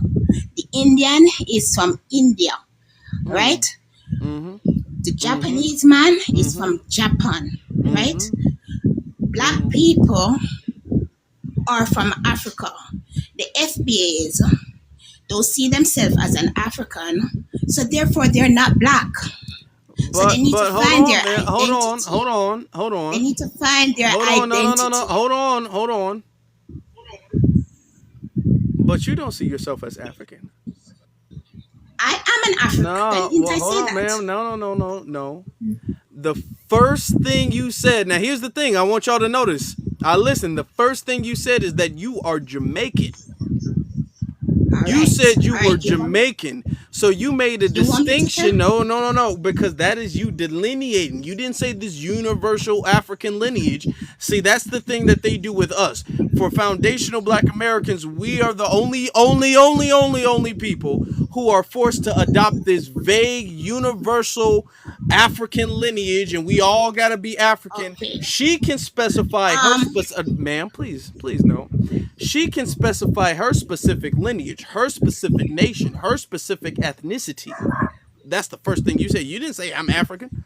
You said you're Jamaican. So if you can speak on your ethnicity, your nationality, really, why is it an issue for us to speak on our We don't have any nationality? problem with you. We don't have any. I don't have any problem with you saying that you're an American. Nothing is wrong with that. You were born there. Yeah, we are a foundational Black American. No, we're a Jamaica. foundational Black American. What's the problem? And all right, let me say this. You said that all right, I said that I'm a Jamaican. Let me tell you this. Most of us Caribbean nation people, 90% of the people who populate our land are African, right? Or we are black. So we don't need to say that we are black Jamaicans because 90% of us are Africans, right? So that's the difference between us and Americans. But y'all don't. No. You have a mixture. You have to Y'all identify. do not go around claiming to be African. Y'all go around claiming to be Jamaican. If you, No, we don't have any problem. No, ma'am. If someone was to ask you, just like how I asked you, where are you from? The first thing you will say is that you are a Jamaican. You might acknowledge. Hold on, no. You will maybe, and to be honest, a lot of Caribbeans don't even do that often, will acknowledge African descent, quote unquote, but your first and foremost identity is your nation, your nationality, your ethnicity, then your tribe, and all of that. For us, we are the only people who are gaslit and shamed into not doing that. We are told to adopt this vague, universal African identity for the benefit of other people, because it's not for the benefit of us, it's for the benefit of everybody else. Okay? It's for the benefit of everybody else. Because when y'all running, what's his name, Usain Bolt, when y'all running into the Olympics and all that stuff, y'all don't claim Africa, y'all claim Jamaica. So let's chill out on all that.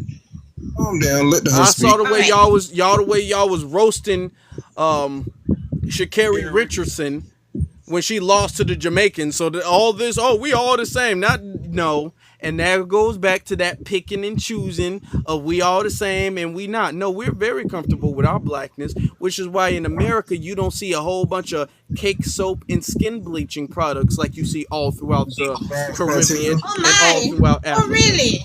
Yeah. Really?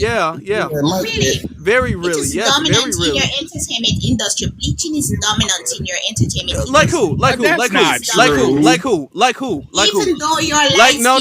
Don't just say that. Like who? Like who? Name a foundation. I don't need to say. No, you do. Yes, you do. Then. Yes, you do. Yes, you do. I don't need to say. No, so you're lying. You're not. According to them, you're not going to draw. You're lying. No. You're lying. Wait, see, they'll sit up there and they'll just sit up there and lie. Name who? Name one foundational Black American and a celebrity that has skin bleached and nobody has got no flack for it or anything like that. Name one. Name one. And don't Google search it neither. We don't do that over here. And even if there was one or two or a handful of that, don't represent the entire lineage of 50 plus million of us. Y'all go to your corner store and buy skin bleaching cream. We can't do that here. I'm trying to see. She said according to somebody, so I'm trying to see according to who. And Michael Jackson had a skin disease. So y'all can now y'all miss bringing us up with Michael that. Jackson. Okay, no, Michael Yeah, they in the Jackson didn't comments bleach talking his about Michael skin. Michael Jackson. Jackson actually had, and here's the thing, they all know that. At this point, they even mentioned that in the recent Michael Jackson movie, his vitiligo. And at this point, if you know about Michael Jackson, you know about that. Everybody knows about that. Hey, she sounded old enough to be someone's grandma and came up here just lying. Exactly. That's why I put in the comments Afro. to be a failure in every aspect of life must be a horrible feeling, man. Well, Like as somebody who lived in a third world country, Ghana, that's the problem. Is all this lying and deception? It's seen as a virtue. Like they think it's cool to lie, and trust me, in West Africa, they think it's like you're. They don't view it like us in Black American culture. Even when I was a kid in Birmingham and Memphis, like if somebody got labeled as a liar, people laugh at you and people don't mess with you, you know. But in West Africa, these cultures think of you as a liar as like cunning, like you slick or you cool being a liar. So they don't build anything because it's a beautiful building behind me. The foundation of this beautiful building right here is based on truth. The math got to be right. It has to have a structure that's balanced, or the top is going to fall in. So truth is the foundation of any superstructure. So they just can't do it because they lie so much, you know. Elite. For that, Professor Allen, that was very knowledgeable of you, brother. Salute to you. Yeah, EJ, what's up, brother? Good to see you. Player. All right, we're gonna move on. What more do you have to say, ma'am? Yeah, well, Afro Elite, somebody came on earlier and saying that he has had experiences in which he has spoken to persons from Jamaica, telling them that they are black. Oh my God, that can never happen. You can never tell a black Jamaican that. Nobody said that in this live. Making up stuff. Nobody said that in this live. Nobody Be said lying that again. in this live. keep on lying. Nobody brought up Jamaica in particular until you came up. No, he said it. Somebody Nobody came said on that about here. two Okay, persons you're prior to me. confused. He You said gotta it. take your You're meds confused, and go to man. bed. That's it. Nobody said that here. Nobody brought up Jamaica until you came up. And Afro Elite, please remember that you have Afro here as Drinking ass off the panel, All man. right, thank You need you. to go to sleep, man. You have a good Go night. tend to your grandkids and to your goats. Stop it. We love TikTok shop. Yeah, leave that sugarcane rum alone, man. This is the problem with people being under the British Commonwealth in these Caribbean countries. They just been so indoctrinated with some of the stupidity that not only they people have taught them, but some of the things that these white supremacists from these European countries have taught them to bring to America to try to put the stain on Black American culture. See, this is why delineation is so much needed. She don't believe herself to be no damn African. She's a damn Caribbean. They separate themselves from the continent a long time ago, which is a good thing. Because separation and delineation is the number one thing that everybody else should be doing so they can clean their own damn house up instead of just worrying about some freaking Africa, because people in Africa ain't even worried about Africa. You got Africans going to European and Asian countries. So what's the problem with delineation? When Black Americans do it, it's the end of the world. But when everybody else do it, they can do anything that they want to and don't expect us to say anything about it. We want to be separated from people who don't want to have their own things within their own culture. It's okay to be different. I don't have no problems with Africans. I don't have no problems with Caribbeans. I have problems with tethers that comes from those communities that are putting disdain towards the Black Americans who have paved the way for every other melanated group in this whole entire world. The YT ones included and everybody else in between. So when y'all come up here making no damn sense, making up stuff that people didn't say throughout this whole entire panel, I find you as a damn coward, and I suggest that ICE keep doing their job and deport as many of these illegal alien individuals from the country as soon as possible. So with that being said, I land my plane because I know this around the world dude got something to say. Well, to piggyback off you, EJ, let me examine to y'all how much of a lie that lady was. She said she's proud of being African. Look up the Jamaican motto. What does it say? Out of many, one. So their whole country is about being mixed with Irish and Chinese. Yeah. So what's she talking about, man? But to your point, EJ, the British and white supremacy is a big core of the problem. Our dear brother, Dr. Amos Wilson, y'all look him up. He doesn't get enough credit. And I think they assassinated him. I don't know if I can say that word, but they took him out for his book. Amos said, for white supremacy to operate, everybody in the world needs to be insane. And what he was talking about, white people in the 1980s, when he was writing and lecturing, were 7% of the population. I think they're less now. So how does 7% of the world control the whole world? Well, the way they control the whole world is by having the other 93% out of our minds. And this racial category, this racial hierarchy is completely fictitious. It don't really exist. I used to work for the Smithsonian years ago. And they used to kind of use me when people, my museum was Museum of the Native American because I'm mixed with that, long story. But the other museums would be short staffed and they would use me, which I love because I was like a kid. I looked 20. And I went to the Museum of Natural History, the one that's in the movies with the dinosaurs and XYZ. And at the Museum of Natural History, they had an exhibit called Race, and it was touring the country. Y'all can look up. It's called RACE. And this exhibit had, this was like $100 million spent on it. They got researchers at Harvard, Yale, Stanford, Princeton, you name the big school. They got their departments together to analyze blood samples to see how different we are genetically. And they couldn't find a difference. The difference was so small. It was like 0 point whatever percent was different. The only group that was real different was Asian, which is interesting. My point of bringing that up is race don't exist for real. But Europeans created this concept of race to have all of us, like that Jamaican lady, out of our minds. So Black Americans has kind of snapped out of that spell. I think it's a spiritual element. We snapped out of it and said, hey, no, it's not racist lineage. This is our lineage. And we have complete clarity. We're almost to a critical mass of clarity, which I'm very proud of being a part of this. And everybody else is still out of their mind. They need it. That's why I was saying earlier, we're entering a dangerous time because these people identify with this fictitious lie of race. They need it like they need food. So, what starving people do in like a revolution. So that's all I want to say. Thank you, Professor. Appreciate that. Appreciate you. Thank you. Let's get to some of the new hands. Y'all make sure y'all continue to tap the screen, please. Thank you very much. Now let's get to Morpheus.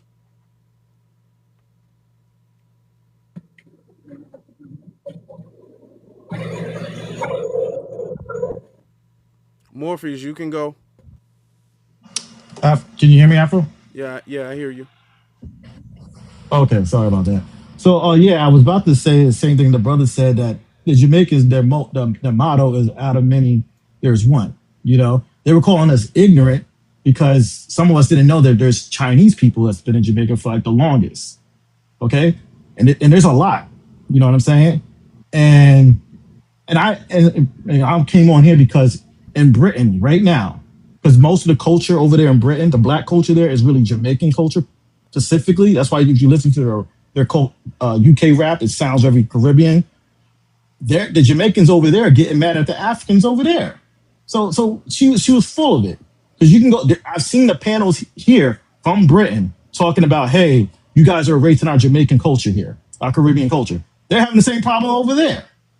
But the problem is that Black American culture, we all know that non-Black people see our culture as a grift, as something to latch on. You see it in Korea with K-pop and etc. But we didn't realize how many other Black people are grifted on. Now we know about the British actors, but it doesn't stop there. They do a lot of it. Like I don't know if you went over this, how they would purposely put in Nigerians. I think it was Yale. It was one of the big colleges. They would purposely putting Nigerians in. There was a white guy that admitted it. You know what I'm saying? And as you go further back, when they were Harvard, I'm sorry. I knew it was one of the big, you know what I'm saying? And as you go further back, Claude Anderson was talking about this. Back in the day of the civil rights, they were bringing African people, the top 1% of Africans, over here to be the new dominant power over us.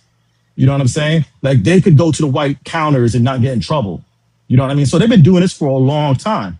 And immigration has never been good for us, whether it be black immigration or non-black immigration, like the Irish, you know, they allow them into whiteness. And you saw what they did with the police department.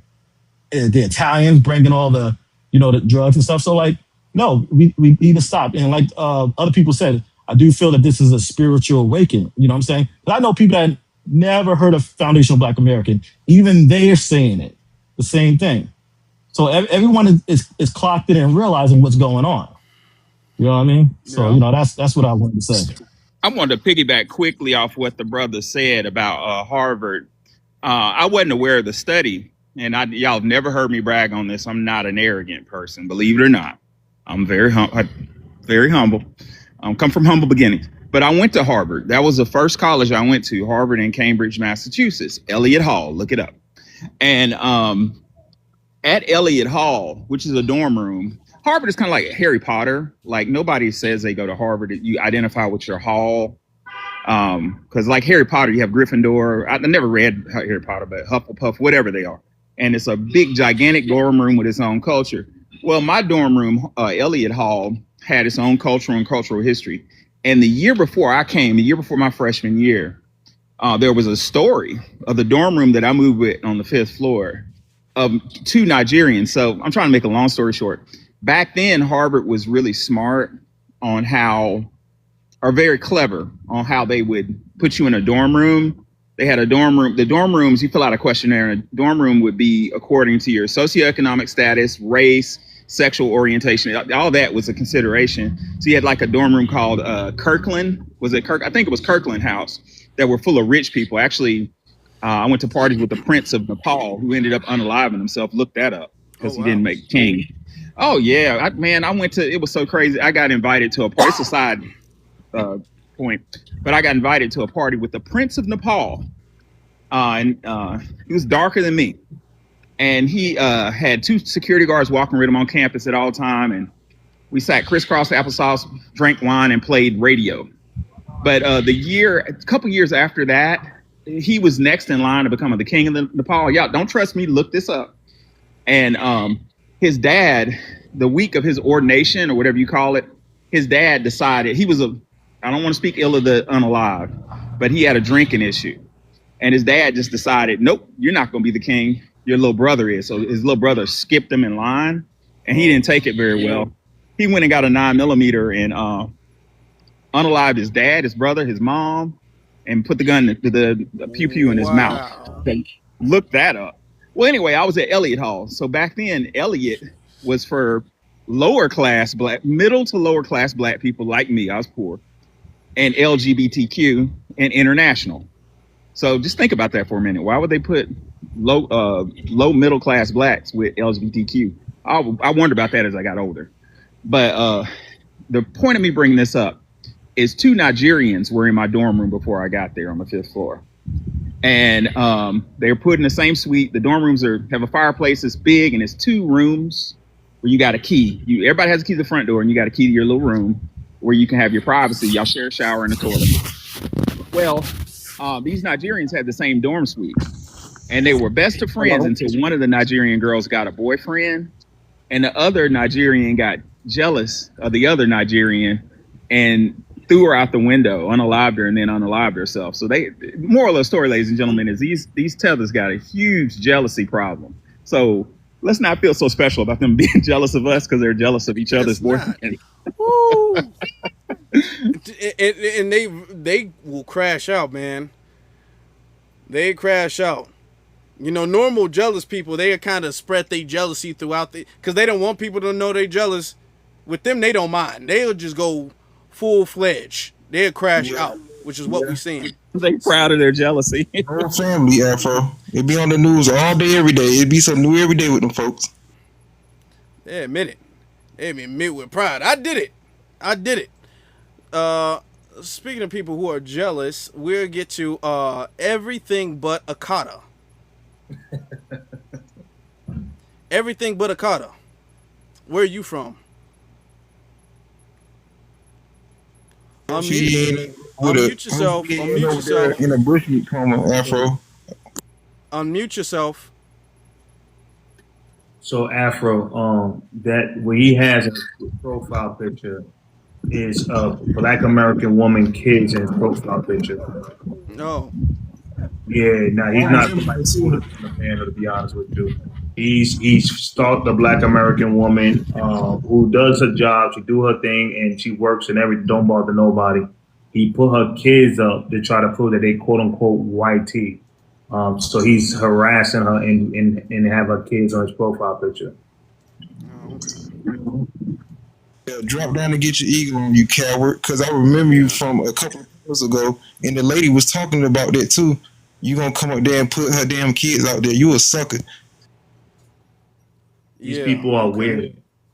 Well, he gone now, or he's out of here. He's out of here. Music. Yes, hello. How you doing? Where you from? Originally from Mauritania. From where? Mauritania. Okay. Yeah, right there on top of Senegal, West Africa. Okay, all right. To speak to the prompt, what is everybody's issue with FBA? I feel like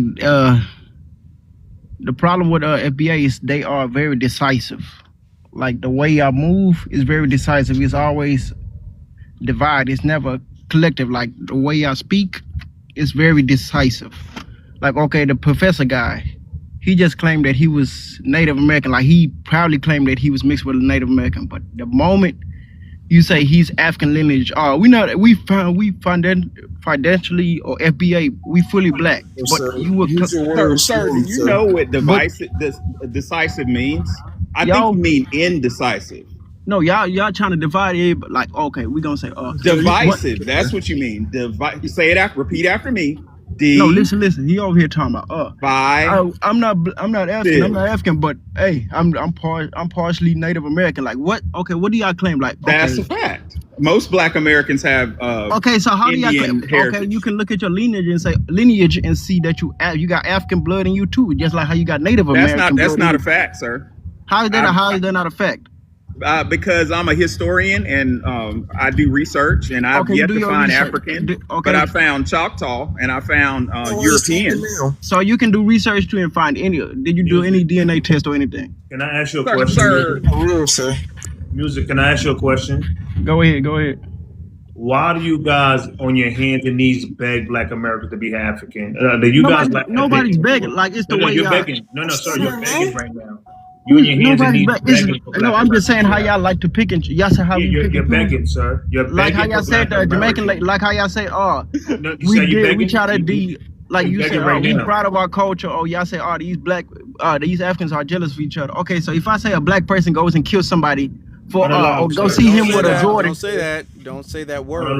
No, I'm not finna say that. Whatever. Okay, so y'all say, we jealous of each other. Like professor was talking about. He talking about, they threw. One of them threw his classmates out the window because he was jealous. They're not just jealous of us. They just.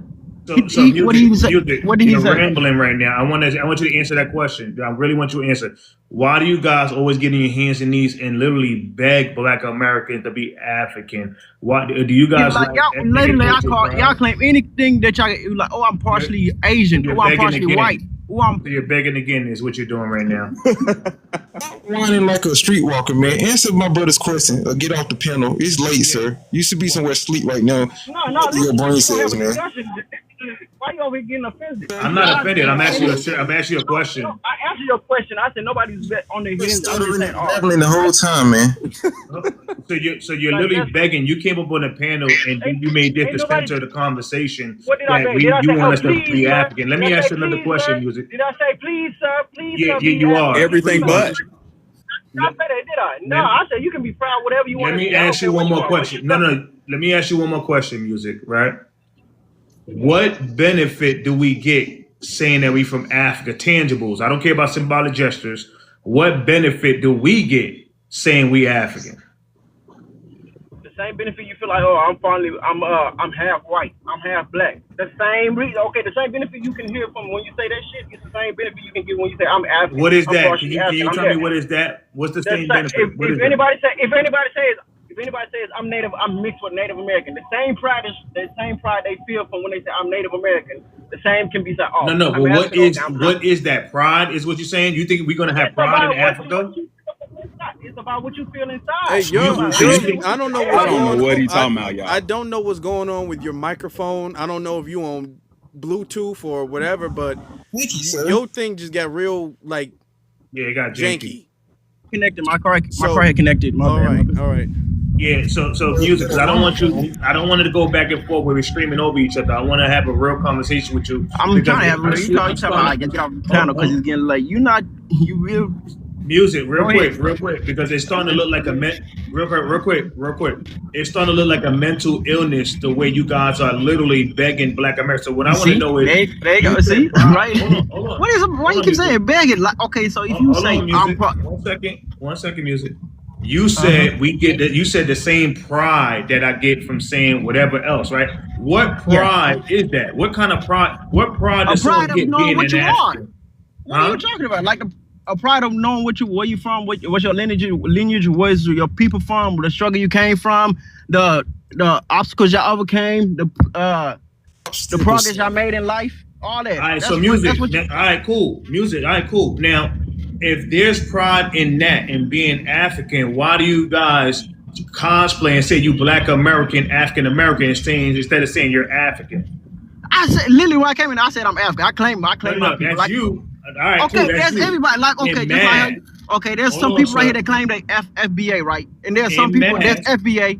There's FBA. They're gonna always claim, music. I'm partially mixed with a Hispanic. Let's slow it down. Blasian.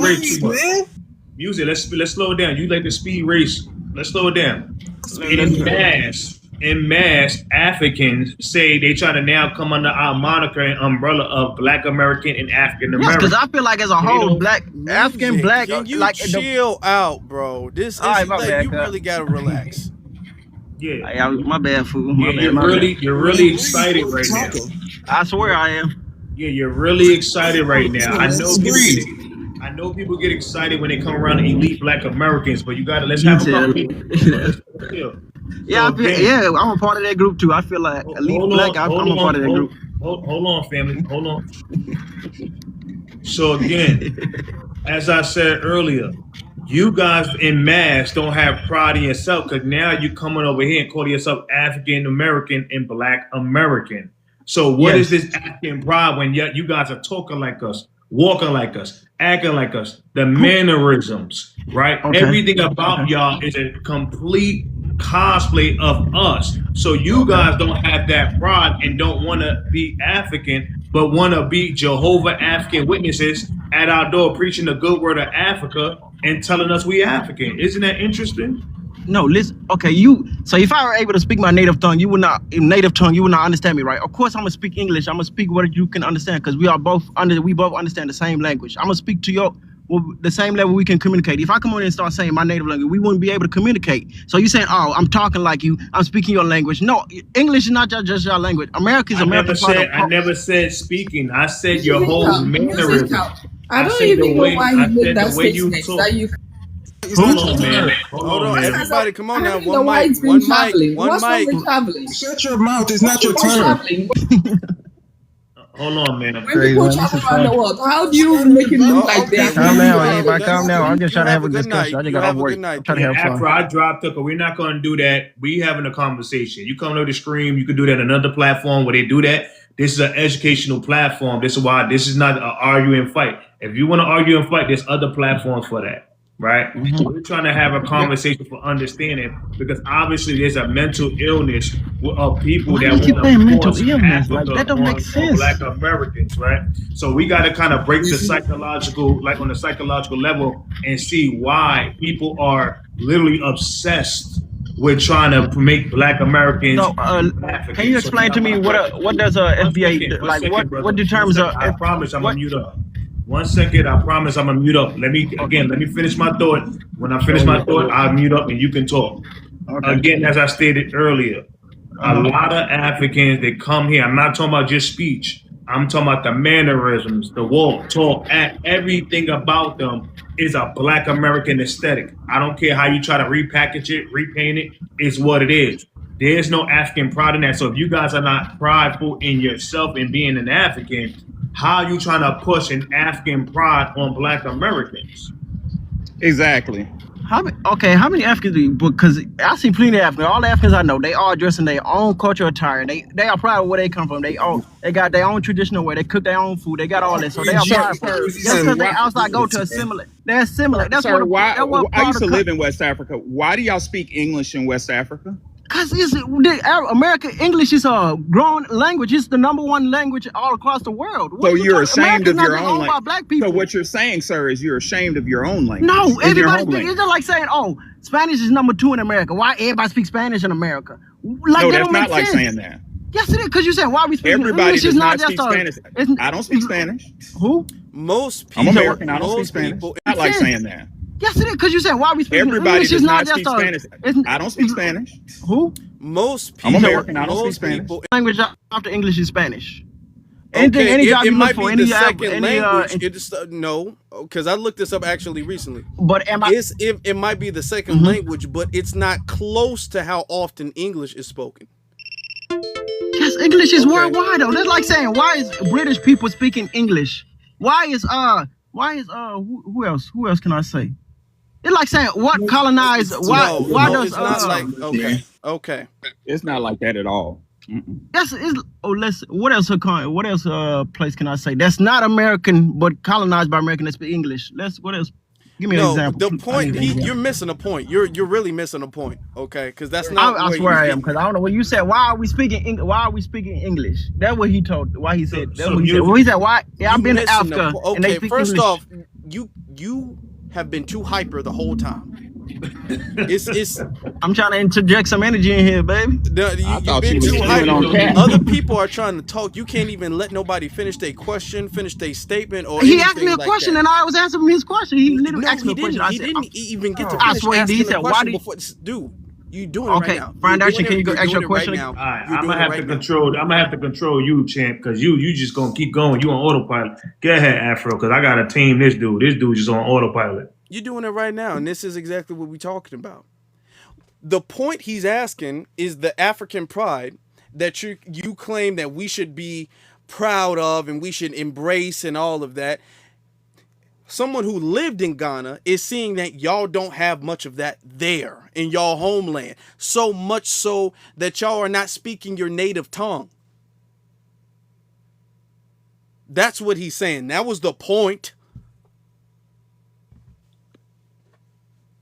What Foundation was talking about is that not that you're speaking English, but that you're using pretty much Black American English, our version of English. You saying bro and what's up and all that's us. And okay. Fool. He said fool. Yeah. Right. You using our that's not standard the King's English. Let's be honest. You're using our version of English. Can I go now? Let me ask you a question, and I think everybody's asking this. Hold on, let me just ask you this question. We kind of settled down now. How are you bothered or upset by what we choose not to identify as? How does that affect you and bother you? Why does that affect you and bother you? I'm not really affected about. I'm not even bothered about if y'all claim, "Oh, I'm proudly Black." I'm not. It's just the way y'all pick and choose what y'all want to claim. That's what it is. Like, okay, y'all fully Black. How is that your business, sir? No, that's like you. Okay, you said like that's. I'm trying to explain my point, but you keep cutting me off. Talking about how that my business. I'm literally how y'all pick. Okay, you say I'm fully Black. I understand. Okay, I'm 100% Black. I'm all that.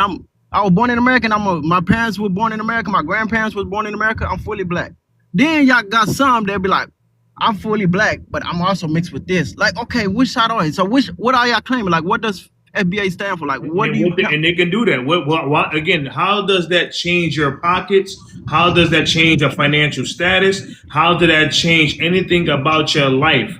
If somebody said they believe in Santa Claus, guess what? If I don't believe Santa Claus is not real, I'm not going to go on a live for 10 minutes, 20 minutes, 30 minutes arguing with them about how Santa Claus is not real. So obviously this bothers you because one, you're super hyper. Two, you can't let nobody finish talking. Three, you're doing a lot and you're begging us to be an African. So obviously it does bother you. I did not. Did I ever say, "Oh, I want you to be African"? Did I say that? I said, "Well, yeah."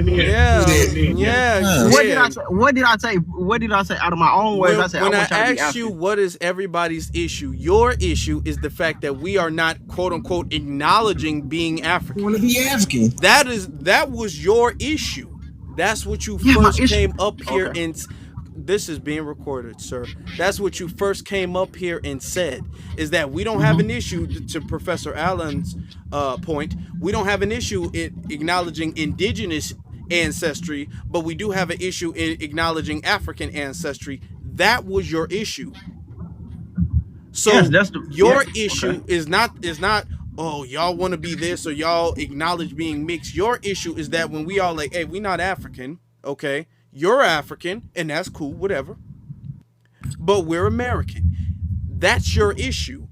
There is something, and let's tell the truth, since we're here now, there is something, y'all really kind of need us to identify as African. Y'all need us to claim Africa as our homeland, for real. Y'all need that, and y'all are relying on that for a lot of reasons. And that's why y'all upset, because we messed y'all situation up by not doing that. Learn something when the teacher is talking. Okay, yeah, you said we need. I said I need all black people to be together, because if in this world, black people is all we got, right? No, listen. If you, I got a question. No, because you said we need. Everybody's gonna need music. And real quick. You said you need all black people to be. I can't even talk, and y'all go just cut me off. When I say, hold on, let's have a conversation, music. I'm trying to have, but whenever I say something, y'all cut me off. Hold on, let's let him. I was quiet the whole time. All right, go ahead. Ask your question, Foundation. I got you. Go ahead. I'm gonna say this and done. You said you need all black people to be African, but I find the push on Black Americans specifically. I don't see y'all becoming Jehovah African Witnesses to Jamaicans. I don't see y'all being Jehovah African Witnesses to Haitians. I don't see y'all doing it. Nobody else to the levels that y'all do it to Black Americans is a push for us. So it's not about everybody. Let's be clear. You guys are strategically and specifically looking to push Africa on Black American. It's a weird thing. And I know why. I'm going to answer it later on why there's a weird psychological push to make a Black American African. But go ahead. Why do you think that? Oh, you want to know? Yeah, I want to know that. Please tell me. All right, so respectfully, it's because a lot of you guys don't have no global respect, no global acknowledgement, and no global acceptance globally. And so when you go in these countries, y'all don't get the respect of a Black American. Let's be clear. No disrespect. Let's be real. And I can show you the video to prove that. I'm not being funny or mean or none of that. Right? When y'all go to these countries, y'all know when y'all say, I'm a black, like them Black Americans in the United States of America, they're going to give you a little bit more respect. They're going to treat you a little bit differently. Y'all can claim the things that our ancestors did, right? The 50,000 and 250,000 inventions. Y'all can claim the music that they made. Y'all can claim all the greatness, right? Because let's be clear, again, no disrespect, but what's your tribe? You said what's your tribe? We don't. My country didn't have no tribes. We don't have tribes. All right. So what have your country and your people in your country did on a global scale that people can vouch for and that everybody can vouch for? I gotta hear this. Shipping. What you call it? I want to say iron or gold. One of them. What? Like exporting, that's like the big. That's a big thing. You don't even know which one. It's not invention. I'm talking about what you don't. He said iron or gold. Those are very different things. You don't even know which one. Right, I said But invention. listen. Look, I was trying to go back to your point. I was Music, trying to go back to your music, point of you saying, music, we don't get respect because we don't. music. Hold on, music. Can I ask? Hold on, I got you. Hold on. I said Wait a minute. invention. Let my brother speak. You trying to pivot, right? And I get why, because there's nothing that you can tell me on a global scale as far as inventions that your people have done. And we can go from every country and every tribe in Africa, maybe 1, 2, maybe a few. They can probably have a few that do, but the majority don't. So they want to latch under our umbrella of Black American, African American, and now claim the things and the greatness that we did. That's why it's such a push. Y'all don't go to nobody else and do that, but y'all want to claim under us because it's socially. Y'all want that social, cultural clout. That's what it is. Can I ask him a question real quick? Before I answer the prompt, can I ask you out of Guinea, who the Fulani, the Mandinka, the Susu, the Kisi, the Capelli, who are these people? Those are tribes from different countries in Africa. Are those not tribes in Guinea? Yeah. So when my brother asked you what tribes you have in Guinea and you said there's no I'm not tribes from in Guinea. Guinea, what did you mean? No. You He's say from that like you Notorious, somewhere and else. they have tribes. We have here. tribes. Those tribes that you listed indigenous are actually the same tribes in his country. Like you saying, I know. Like his language. His language is actually his official language in that country is Arabic. So, truth be told, anybody in this panel who can speak Arabic proficiently can actually speak in his quote unquote native tongue, since Arabic is the official language. Does anybody in here speak Arabic proficiently? Where are you from? Mauritania. Okay. So I've been trying to be nice, but Mauritania has one of the highest levels of slavery that still goes on. You was about to beat me to it. I know You that. beat me to it. Right. Exactly. I see it from all like the people that colonize is like Arabic mostly. That treat the black people, the African people, the black people, like shit. Like how you would. Let's not say black. So let me ask. You see how I put family. one umbrella. Hold on, family. Let me ask him this. Okay, so when historically black has been used in Mauritania, what has happened? They get. What do you mean? Like get called? Because I seen some people that came here. When you hold on, let me ask a more specific question. Go ahead. So when ethnicity is not respected and blackness is flattened out historically in Mauritania, what has happened? I just feel like it happened the same way that slavery or No. I'm not asking you that. I'm asking you what happened in Mauritania. Wait, so you saying like what happens to black people in the Mauritania or what? Okay, so let me answer the question for you, okay? Because you're lost. Whenever black is used on census throughout Africa, ethnic erasure happens. Ethnic divide happens. Infighting happens, right? Whenever you guys use your parliamentary rule, where you cheat on elections to boost your numbers, it lowers ethnic relationships. Am I not telling the truth about Mauritania? No. I'm not. No. So historically, when you guys use black on your census, what has happened? And mind you, I am a historian, so I can give you a date. Do you know your history? Yeah, I know my history. I've been to school. Okay, for my life. so is black used on your census in Mauritania? Yep. Okay, so ethnicity is not used. No. Tribes are not used. No. Okay, so family. There go that line again. I have a census pulled up. Go ahead. In Guinea, okay. Why you keep saying Guinea? Hold on, Mauritania. Yeah, okay, hold on. Get excited. Let's get to more because it's the same. It's the same. Mauritania census. I already looked into that. Let's get it. Yeah, they go off of tribes. Like I know. For example, like Wolof and stuff like that. So this man is lying. I know. Yeah, I never heard one person in Ghana call himself black. Not once. Yep, they very tribal over there. They go by their tribe. Oh, I know. I was just going to see if he was going to be genuine.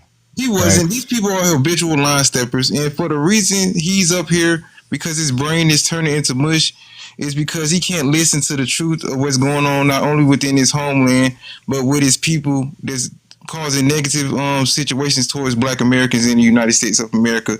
So he couldn't even answer the damn prompt when it really says what's everyone issue with FBA. He knows what the issue is. The issue is that they gotta fend for themselves and they expect us to keep doing all the hard work and they don't like it. That's where the hatred and jealousy is coming from. They ain't used to doing their own work without the whole entire world giving them Red Cross rice and a helping hand. Well, family, according to the United Nations. I also want to Hold add, on. one of the other Go ahead. reasons. I'm sorry. Can I ask a question? Reasons that you're upset about, and I speaking. want everybody to follow this.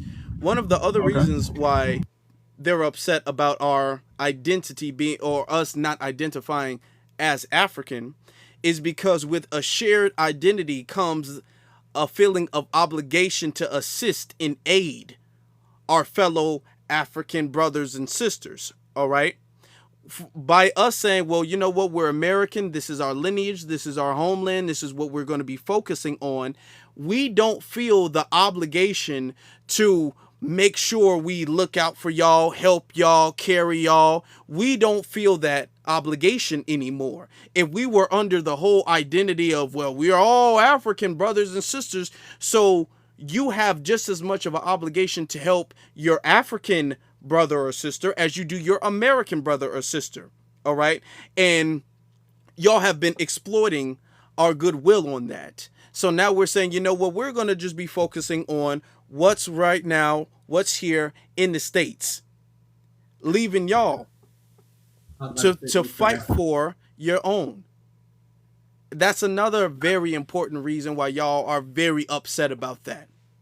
And this is why y'all don't necessarily care about how the Caribbean identify, because I never see Africans trip on the Caribbean about not identifying as African. I don't see y'all trip on them for nothing. Y'all got a real big issue with how we identify.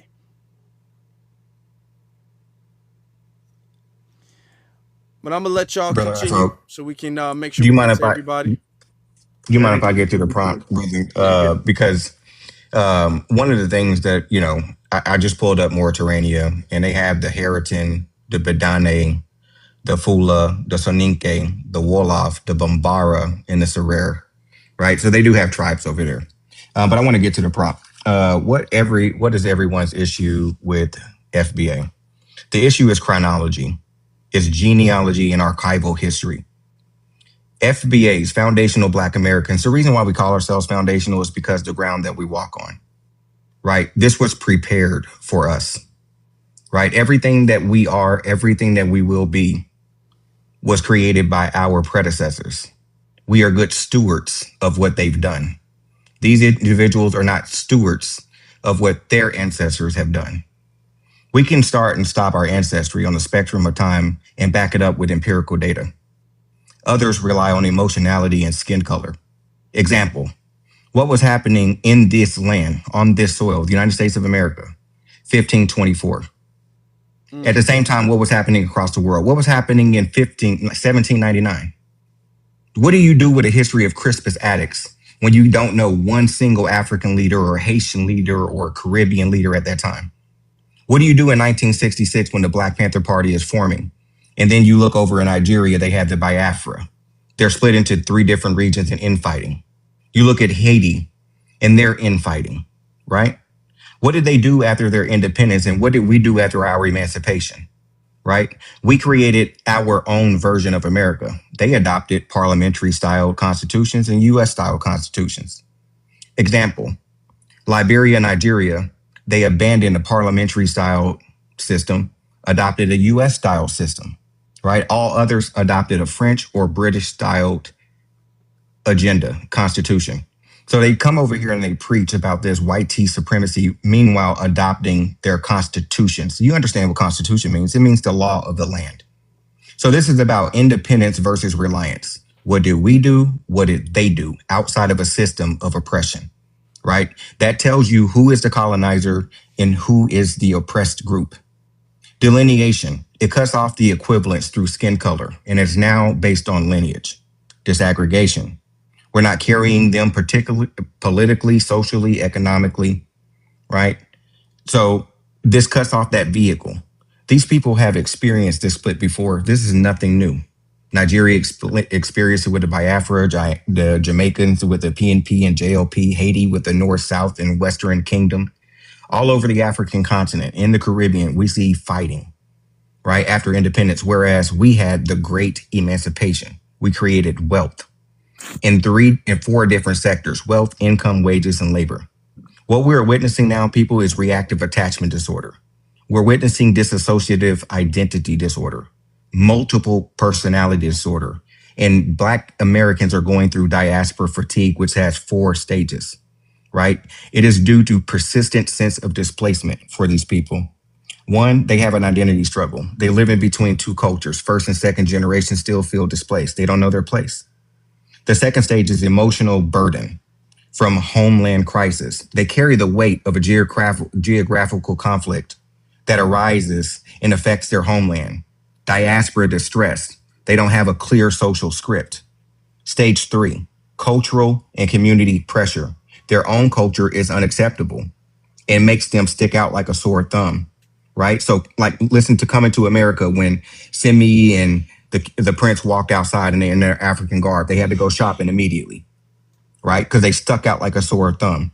Burnout, right? And professions and caregiving rules. So the diaspora members are coming here and they're giving more care to Black Americans than they are giving care to their own people, right? This creates the conflict, right? So I want to start this, right? So when we look at our history, like I said, this is not a new conversation.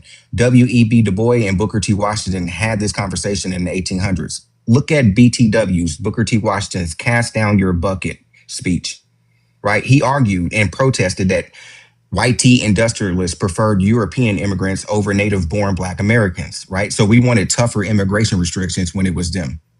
This is about lineage versus diaspora. In the 1920s, the Harlem Renaissance periods, right?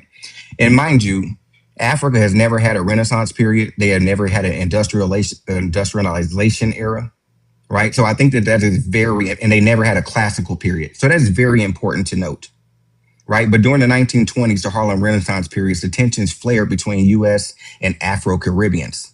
Our leaders complained that these tethers were taking premium jobs while they contributed nothing, right, to our people. And they argued that U.S. Black Americans were complacent, and I'm coming to an end. We also had Callie House. She was a leader of the National Ex-Slave Mutual Relief Foundation. It was one of the first to campaign for reparations. So you know what happened to Callie House? She was imprisoned by an all-white male jury for fighting for reparations for our people. She wasn't backed by Africa. She wasn't backed by Haiti, right? This woman was in prison for her struggle. A woman. If we're all Black, why can't they find comfort in delineation, right? Why do they look for opportunity among other melanated people when they're apparently find it easily to divorce their allegiance and their ethnicity and their heritage for an opportunity? And I'm going to land my plane for now. Well, first and foremost, what you said, brother, kind of confirmed what I said. Well, I didn't say, but Dr. Amos Wilson said in order for white supremacy, a small minority, 7% in the 1980s, to take over the globe, the 93%, we had to be out of our mind. I want to point out that they're one of the first groups, the Africans rather, to be rearranged by Europeans psychologically and taken out of their mind. First and secondly, as somebody who lived in Africa and studied Africa, wrote a book, my first book was about Africa. These people don't know where they're from. These people from Ghana, Nigeria, West Africa, period, are not from West Africa. Do y'all know that? Do y'all know that Nigerians aren't from Nigeria? Ghanaians are not from Ghana? What's the brother's name? Chancellor Williams. Get his book. One of my students stole it. The Destruction of African Civilization. Chancellor lived in Africa for like 20 years to write that one book. If you don't buy another book about it, Chancellor says that they, I'm paraphrasing Dr. Williams, Chancellor says that they came from like the Congo area. So the Europeans wiped out whoever was in West Africa and repopulated it with, no disrespect saying this, but it's just factual, with jungle people. So these people were disorganized. They were primitive. They were had jealousy issues with the Egyptians. It's a long story, but the Kemetic, Egyptian is not a real word, but the Kemetic Egyptians were taken away from their homeland and pushed west. Egypt is in East Africa. and they migrated and settled in West Africa. And these groups that we're arguing with had jealousy issues towards the Egyptians because they knew how to make stuff and they had a culture, and they were the first to sell them out. So in conclusion, you're just dealing with a group of people who aren't even from where they say they're from. These people are disorganized and very primitive. And I kind of want to speak to that real quick for 5 seconds. And shout out to Professor Oliver for breaking that up. A lot of, like he said, a lot of these people that's there, this is why this fight is here. We got to understand, this is why there's such a fight that could tell you lost, tell you don't know where you're from. They want to fight with you because, one, they've been taught their whole life that all civilization comes from them, right? And so with that comes ego. So instead of saying, hey, I don't know, can you teach me, right? And I'll learn from you, they'll fight with you to learn the history. That's what they do. They'll fight with you to get knowledge and nuggets. That's why they fight with you. Like a lot of countries, especially like Uganda, a lot of them people not from Uganda. They come from South Sudan, travel down with the Europeans.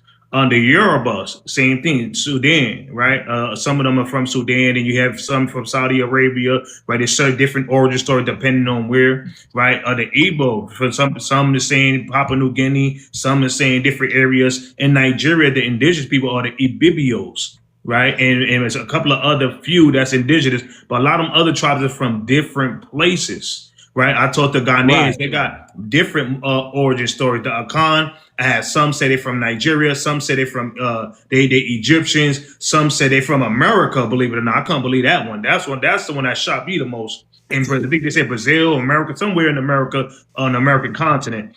But different origin stories. If you ask them, what's your origin story before 1865? 80% of them don't know, and 20% is going to tell you, different places that's not the place that they're living in, right? Because we got to understand, before 1865, Berlin Conference, they don't really know their information. We are the only people that can go past that. They don't have no written information saying we come from here, this, that, and the third. So if you ask them, what's your origin story before 1865, they do not know at all. You ask them, what's their actual family and lineage going down, they don't know. They'll tell you their tribe or tribal stories or something within that country, but they don't tell you their actual family lineage. Because I had panels where I asked Africans, all right, cool, you want to call me African? Tell me your origin story of your great grandmother, great grandfather, great uncle, or somebody from back in the day that got snatched up and took in on a ship. And then they tell me, oh, well, I learned it in school. Well, that you proved, thank you. Because why are you learning from school something so traumatic as that? 12 million people coming in there, snatching you up and doing things that traumatic with 12.5 million people. We got to understand that just in 2018, there was at 600 million, 700 million. And 2026, they had 1.5 billion, right? Which means back in the day in the 1500s, there wasn't that big of a population as, if you look at the African population chart, you can see the actual population. It wasn't nowhere near big. So if 12.5 million being snatched away, now you're like, hold on, family, this should be half of the 1.5 billion with origin stories of something happening, people getting snatched up. So again, they don't really know their history, and all they want to do is just try to fight, hoot and holler, and argue with you to learn. And that's really what that's about. Yeah. I want to give the family this too. I want the family to look up settler colonialization, settler colonialism. This is about land acquisition over time using mass migration to supplant the indigenous population, right? This is where you co-modify the indigenous population's heritage, their holidays, and their history.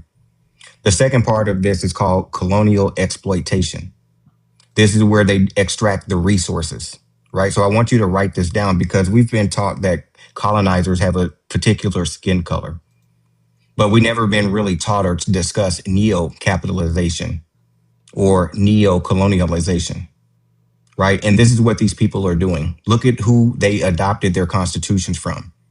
The French, the British, right? And oppressive regimes. How do you expect them to operate any different? They told you they come here for opportunity. Did you look up the definition of opportunity? Do you know that you're the opportunity? That you're the foundation, that you're the blueprint? They don't just want U.S. citizenship. They want to be Black American. They want the legacy of immigration to be equivalent to the legacy of slavery and enslavement on this soil, right? So we got to get serious, and we got to get serious really quick, right? It's not a game, family. This is about our ethnic survival, right? And this is nothing new to them. Whenever on their soil they have been threatened with this, they have started infighting. When Nigeria got their independence and adopted a parliamentary styled government, they started infighting, right? But the Igbo allegedly wanted to get back for what the Yoruba did to them during the Arab slave trade, when you had the Sokoto Caliphate, when you had the Afro Confederacy, when the Nigerians were having their own internal slave system, and they called their slaves Iwofas, right? IWOFA, right? So this is the history of where these people come from. And like I said, we can go year for year and we can go era for era. We're no equivalent to them.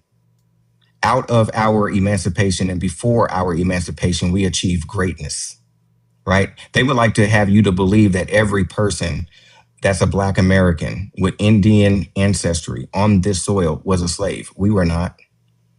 1 out of every 6 people that were on this soil throughout the entire span of slavery on this soil were enslaved. 1 out of every 6.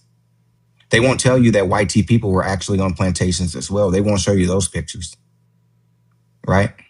And so there's a very distorted history that they want to project. And these brothers are right up here. They need you to be African, right? They need you to be reclassified again.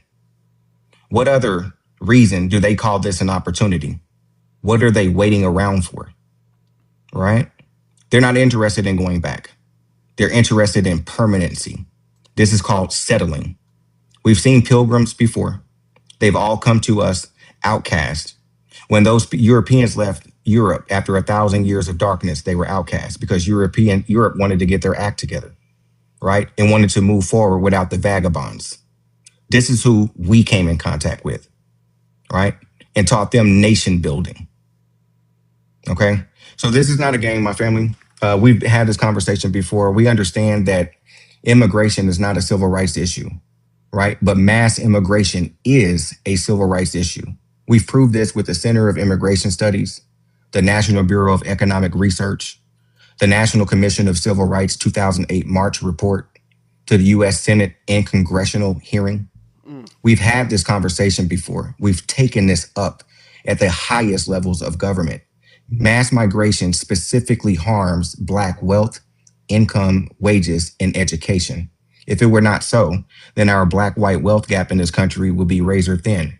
But after 1980, it not only widened, but it accelerated. And I want to end my plane right there. But that's the point. That's the total point. Dr. Howard Zinn in A People's History of the United States says that immigrants, and I'm getting the years mixed up. I don't have books in front of me, but 1840 or something like that, 1 million immigrants came over and corporations brought them over. These are the Irish and the Italian, mostly Irish, because corporations knew they could use them as strike breakers against us. So that was the whole point, is to bring immigrants over because you could pay them less. Dr. Zinn says their families were at odds with each other. They were at each other's throats. They weren't asking for health insurance, so they were useful to the system. These African people know this. They're aware of this. And like the brother said, it is getting, like I said it first, it's getting dangerous because history is the best predictor of future. When you go to the doctor, what does he look up? Your history. Do you have a history of cancer? You have a history of, I'm not supposed to say that. I love TikTok Shop. And their history is when the cat's out the bag and people are standing on their square, they go to full G side. And that's my concern because that's their history. That's all they know. Man, y'all was really cooking, man. Y'all really were. All right. I mean, for real. That's why I'm sitting up there. I'm not saying nothing. I'm just taking it all in. Shout out to y'all. See what happens when Black Americans are in a panel and you don't hear none of these tatters babbling. We can get the knowledge and just let our brains just gain the knowledge instead of just it turning into mush. See, I ain't even have to spray my room throughout this whole entire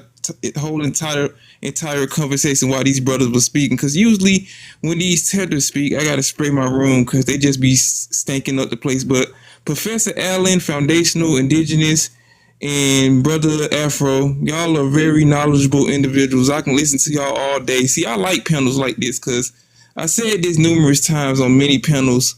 Too many of us have allowed these people to speak for too long on these panels, and that's why most of the time I find myself blocking as many people as possible when it comes to allowing these folks to just cause us to turn to mush with this tether babble. So I gotta say salute to y'all, man, because y'all very knowledgeable and y'all going over these tethers' heads. Because 95% of the stuff that y'all just said, none of these folks understand or know nothing about. So I'm just gonna land my plane there. All right. Yep. Okay. All right. Let's get to Sulan Pisces, and then we'll get to Aboriginal, and then we'll wrap it up there. Okay. Hello, fellas, with the exception of music. How y'all doing this afternoon? Peace, peace. Hey sis, peace. What's going on? We good. You know, I was just listening to why fuck like me all for? the Shut your mic Bushmouth. while the lady's talking, dude. Shut up.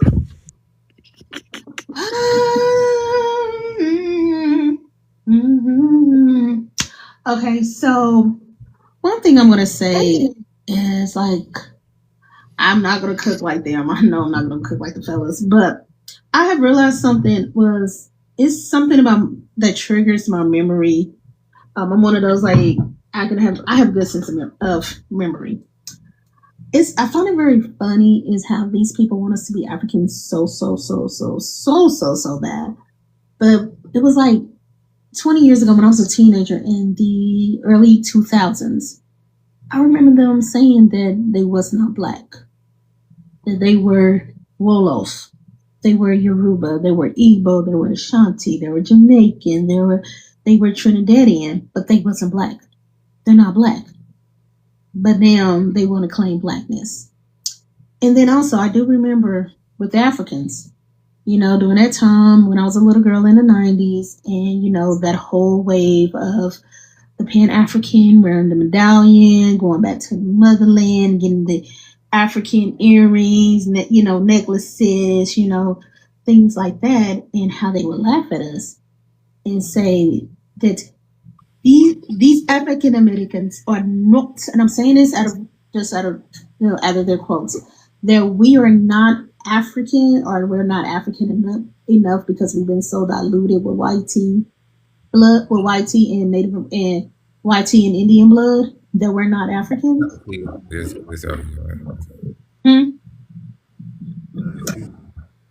See, keep going. You got it. Yeah, so I remember them times. I really do. Like the North remembers.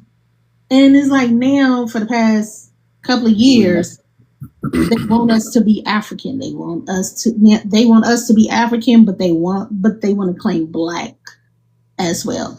And then when you ask them what is black to you, only thing they can give out is their skin tone. Only thing they can give out is their melanin.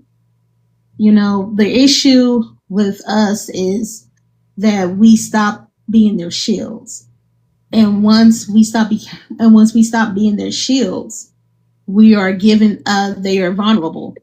See, you remember there was a time where a lot of us used to be either Pan-African or relied on flat blackness. Not all, but there was a good number that, you know, we put ourselves as their shields. And now since we are delineating and we realize like, it took us took a lot of us some time to realize that now it's like, these motherfuckers never liked us from the get-go. These people never liked us from the get-go. So, you know what? Let them figure it out on their own. Let them figure out American style white tea. We know white tea supremacy, especially American style white tea supremacy, because I'm sorry, like American style is a motherfucker. But the thing about that is now we let them figure it out, let them do it. You know, let's not shield these people no damn more. Now we're not shielding them. Look what's going on. You got the TSP, you got the TPS. I'm sorry I get that confused. I used to be a government employee. You got you got the TPS going on. You got, come to find out, these dang on Somalis are scamming left and right and left. You got mass deportation with these people. everything is coming out, and now they're vulnerable and they don't know what to do. But now they're like, so you're not helping us. Yeah, we're gonna put you on the chopping block and we're gonna make you be enemy number one. They're trying, but they failing at the same time. So I'm just gonna land right there with the topic is what's everyone's issue with FBA. Thank you very much. I appreciate that. Thank you. Brother Afro, I'm going to head out, but I want to thank you so much. I'm going to celebrate my birthday the rest of my birthday, but I had to hang out with my brother. It's your birthday. My birthday. Yeah, it's my birthday, This man. I had to hang out with my pulled brother, up man. on his birthday. Happy birthday, brother. Y'all better gift that, man. Y'all better show out for foundational. I mean, show out for my brother right now. Show it out. Happy birthday, bro. Appreciate y'all. I appreciate you. Good looking. I had to pull up because it's been a minute. I miss you, brother. I miss the family. You know, I've been doing this whole second shift thing. Thank you so much for the gift, family. I appreciate you. But I had to definitely pull up with the brothers for my birthday and hang out for a little bit. But I appreciate y'all. Thank y'all so much. I appreciate it. I'm gonna head out. But y'all enjoy the rest of your night, all right? You hang on for 30 more. You better not hit that button. You hang on for 30 more seconds and get this love. You got to get this love. Appreciate you. You got to get 30 more seconds, bro. It's his birthday. You got to get it. He pulled up on his birthday to cook with the family. Man, if that's This not our love, brother. I don't know what is. For sure. Much love, family, definitely. And you know what? This was the best, one of the best birthday presents because at the end of the day, I got the chance to really, shout out to the fair. Thank you so much. I got a chance to really build and really hit elite, intelligent Black Americans and be on a panel. It's an honor to be around elite, intelligent Black Americans. And even when other people want to crash out, thank you so much, family. Gratitude for real. Even when people want to crash out, we still find a way to bring balance and not fold into the crashing out, the wilding out, the going. We go into the information. And I love to be around people like that. People that want to keep it information. Because a lot of people, we have different platforms where that's going, where people are screaming, yelling, fighting, and arguing. And that's cool, but nobody's learning nothing. The key thing is what can we take from it? Shout out to the family going off. Thank you so much. They hooking you up, bro. They going off. Yeah, shout out to the family. I appreciate gratitude. We love you, brother. We love you. It's a blessing. We really do. I appreciate you. So this to be around the good brothers, the sisters, and just the family overall. It's really a blessing. Gratitude. I appreciate. I'm definitely humbled to be around for real. I appreciate y'all. It's definitely an honor to be around and learn from y'all. Thank you, brother. Thank you. Thank you, family. Likewise. Happy birthday. You enjoy yourself. Thank you very much for pulling through, for coming in, dropping gems like you always do. I appreciate it. Thank you. God bless y'all. Appreciate you, family. Thank you so much for the gift. Happy birthday, Foundation. Thank you. Happy birthday, brother. All right. Appreciate you, family. Y'all have a good one. Happy birthday. Thank you. All right. That's cool. That's cool. Let's get you Aboriginals of America. Hey, what's up, y'all, man? So I was up here and I was just listening. Now, I'm a Black American, and I always say that I'm 0% African. Like, I got no African in me. I believe that 99.9% of Black Americans got no African in them. But as of lately, I've been hearing a lot of FBAs talking about, yeah, I'm a mixed African, I'm mixed with white, I'm mixed with a little bit of Asian, and I'm African. And that's why the Africans will always hold on to that, to Black Americans, because they think that they African. So I don't know if it's like the Pan-Africans is coming over to the FBAs and trying to, we Africans, but we Aboriginal, but don't forget we African too. And I believe that no one is no African at all. So I would just ask, do y'all believe that we got any African in us? Here's my thing with the whole thing with the Aboriginal stuff and all that. At the end of the day, and I said this before, what does it matter if we did? If we hold on, let me just follow me with this. We've been separated for what, over 500, going on what, 600 years? If we were purely from Africa. And we've been separated for half a millennia. What does that matter at this point?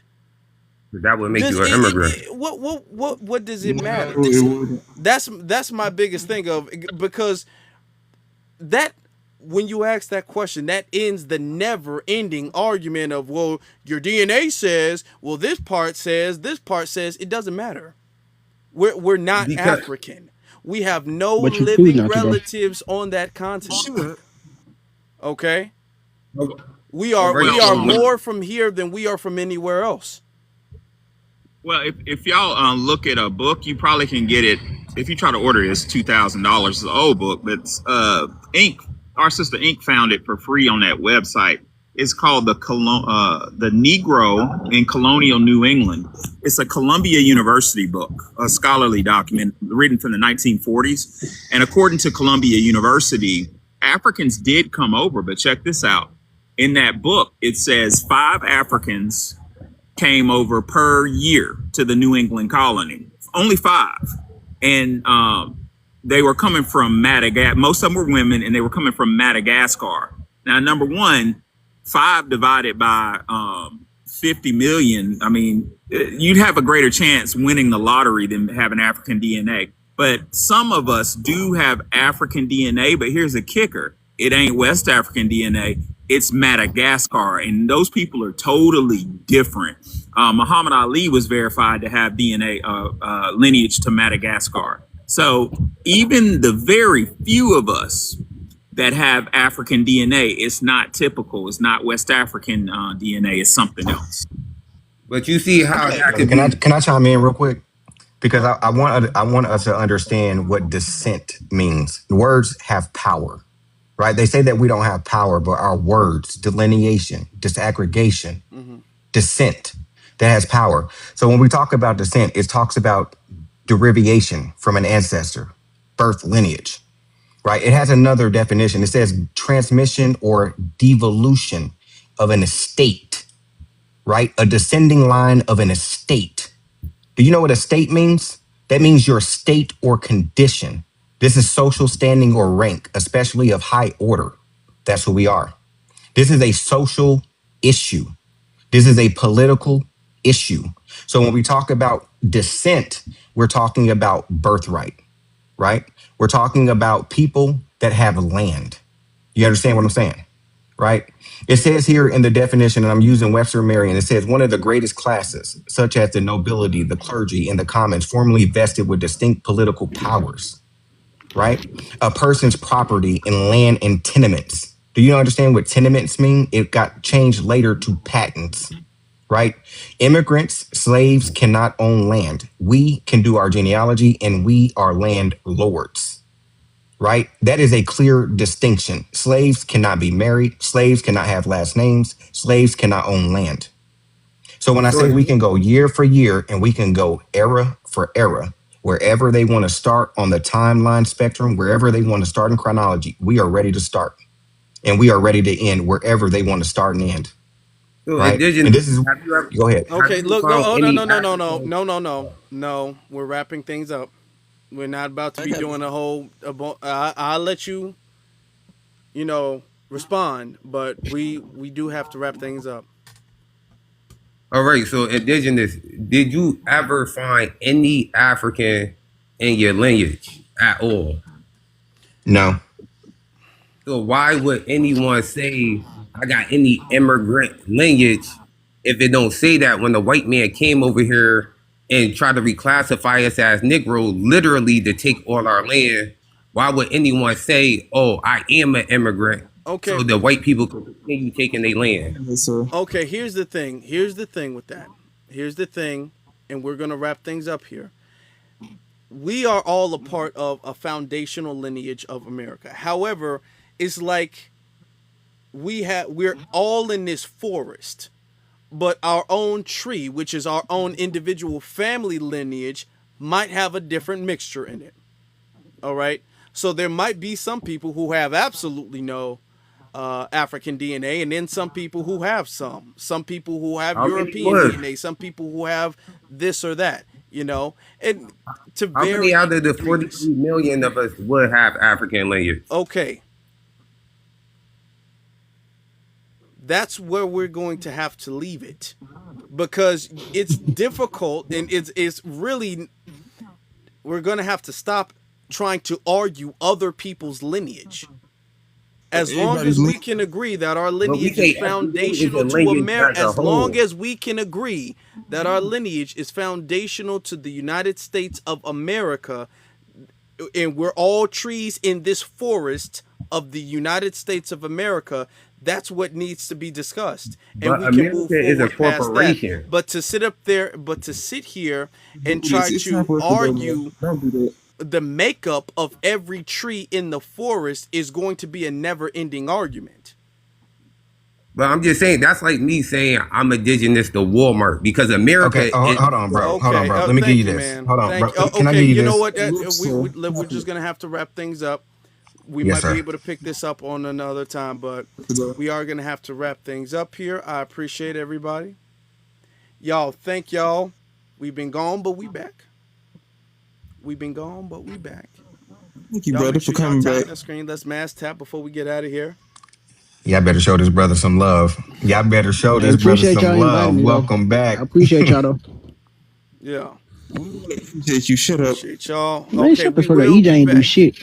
We will Pink be back. Y'all cockroach. make sure y'all stay tuned. Y'all And go nigga ain't to say shit insightful. He just over there dick Yeah, riding. man. who's talking?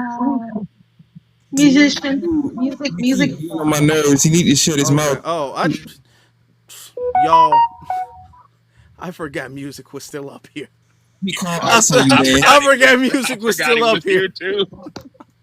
Music brain. I He forgot. had his brain because he didn't have nothing else to say when the indigenous Professor Allen and everybody else was giving him a verbal, BTA treatment. So he set his ass up here, not saying nothing like the peasant he is.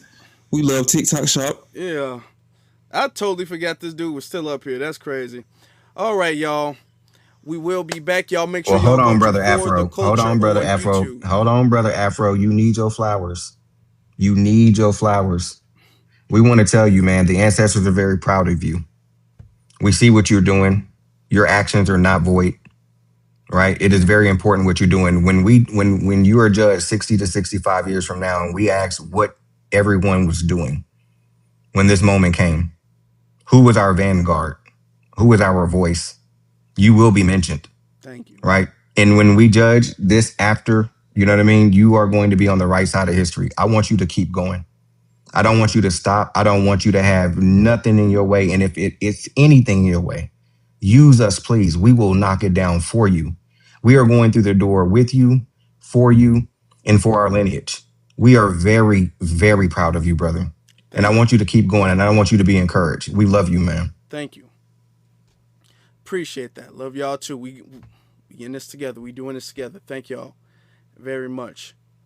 Everybody who's been here, everybody who's liked, everybody who's commented, everybody who's followed. Thank you all so very much. I'll probably come back tomorrow. I'll probably have some time tomorrow because there's some things, there's a lot going on and some things I want to discuss. So I'll probably be back. It'll be earlier than this though. It'll be like in the afternoon though. Tomorrow. So you all have a good night. I'll see y'all soon. Y'all make sure y'all go to For the Culture on YouTube. If you're listening from For the Culture, please, first off, thank you. Please make sure you hit that subscribe button, leave a comment, follow, all of that. All right? Thank you all so very much. You all have a good night. Until good night. Bye.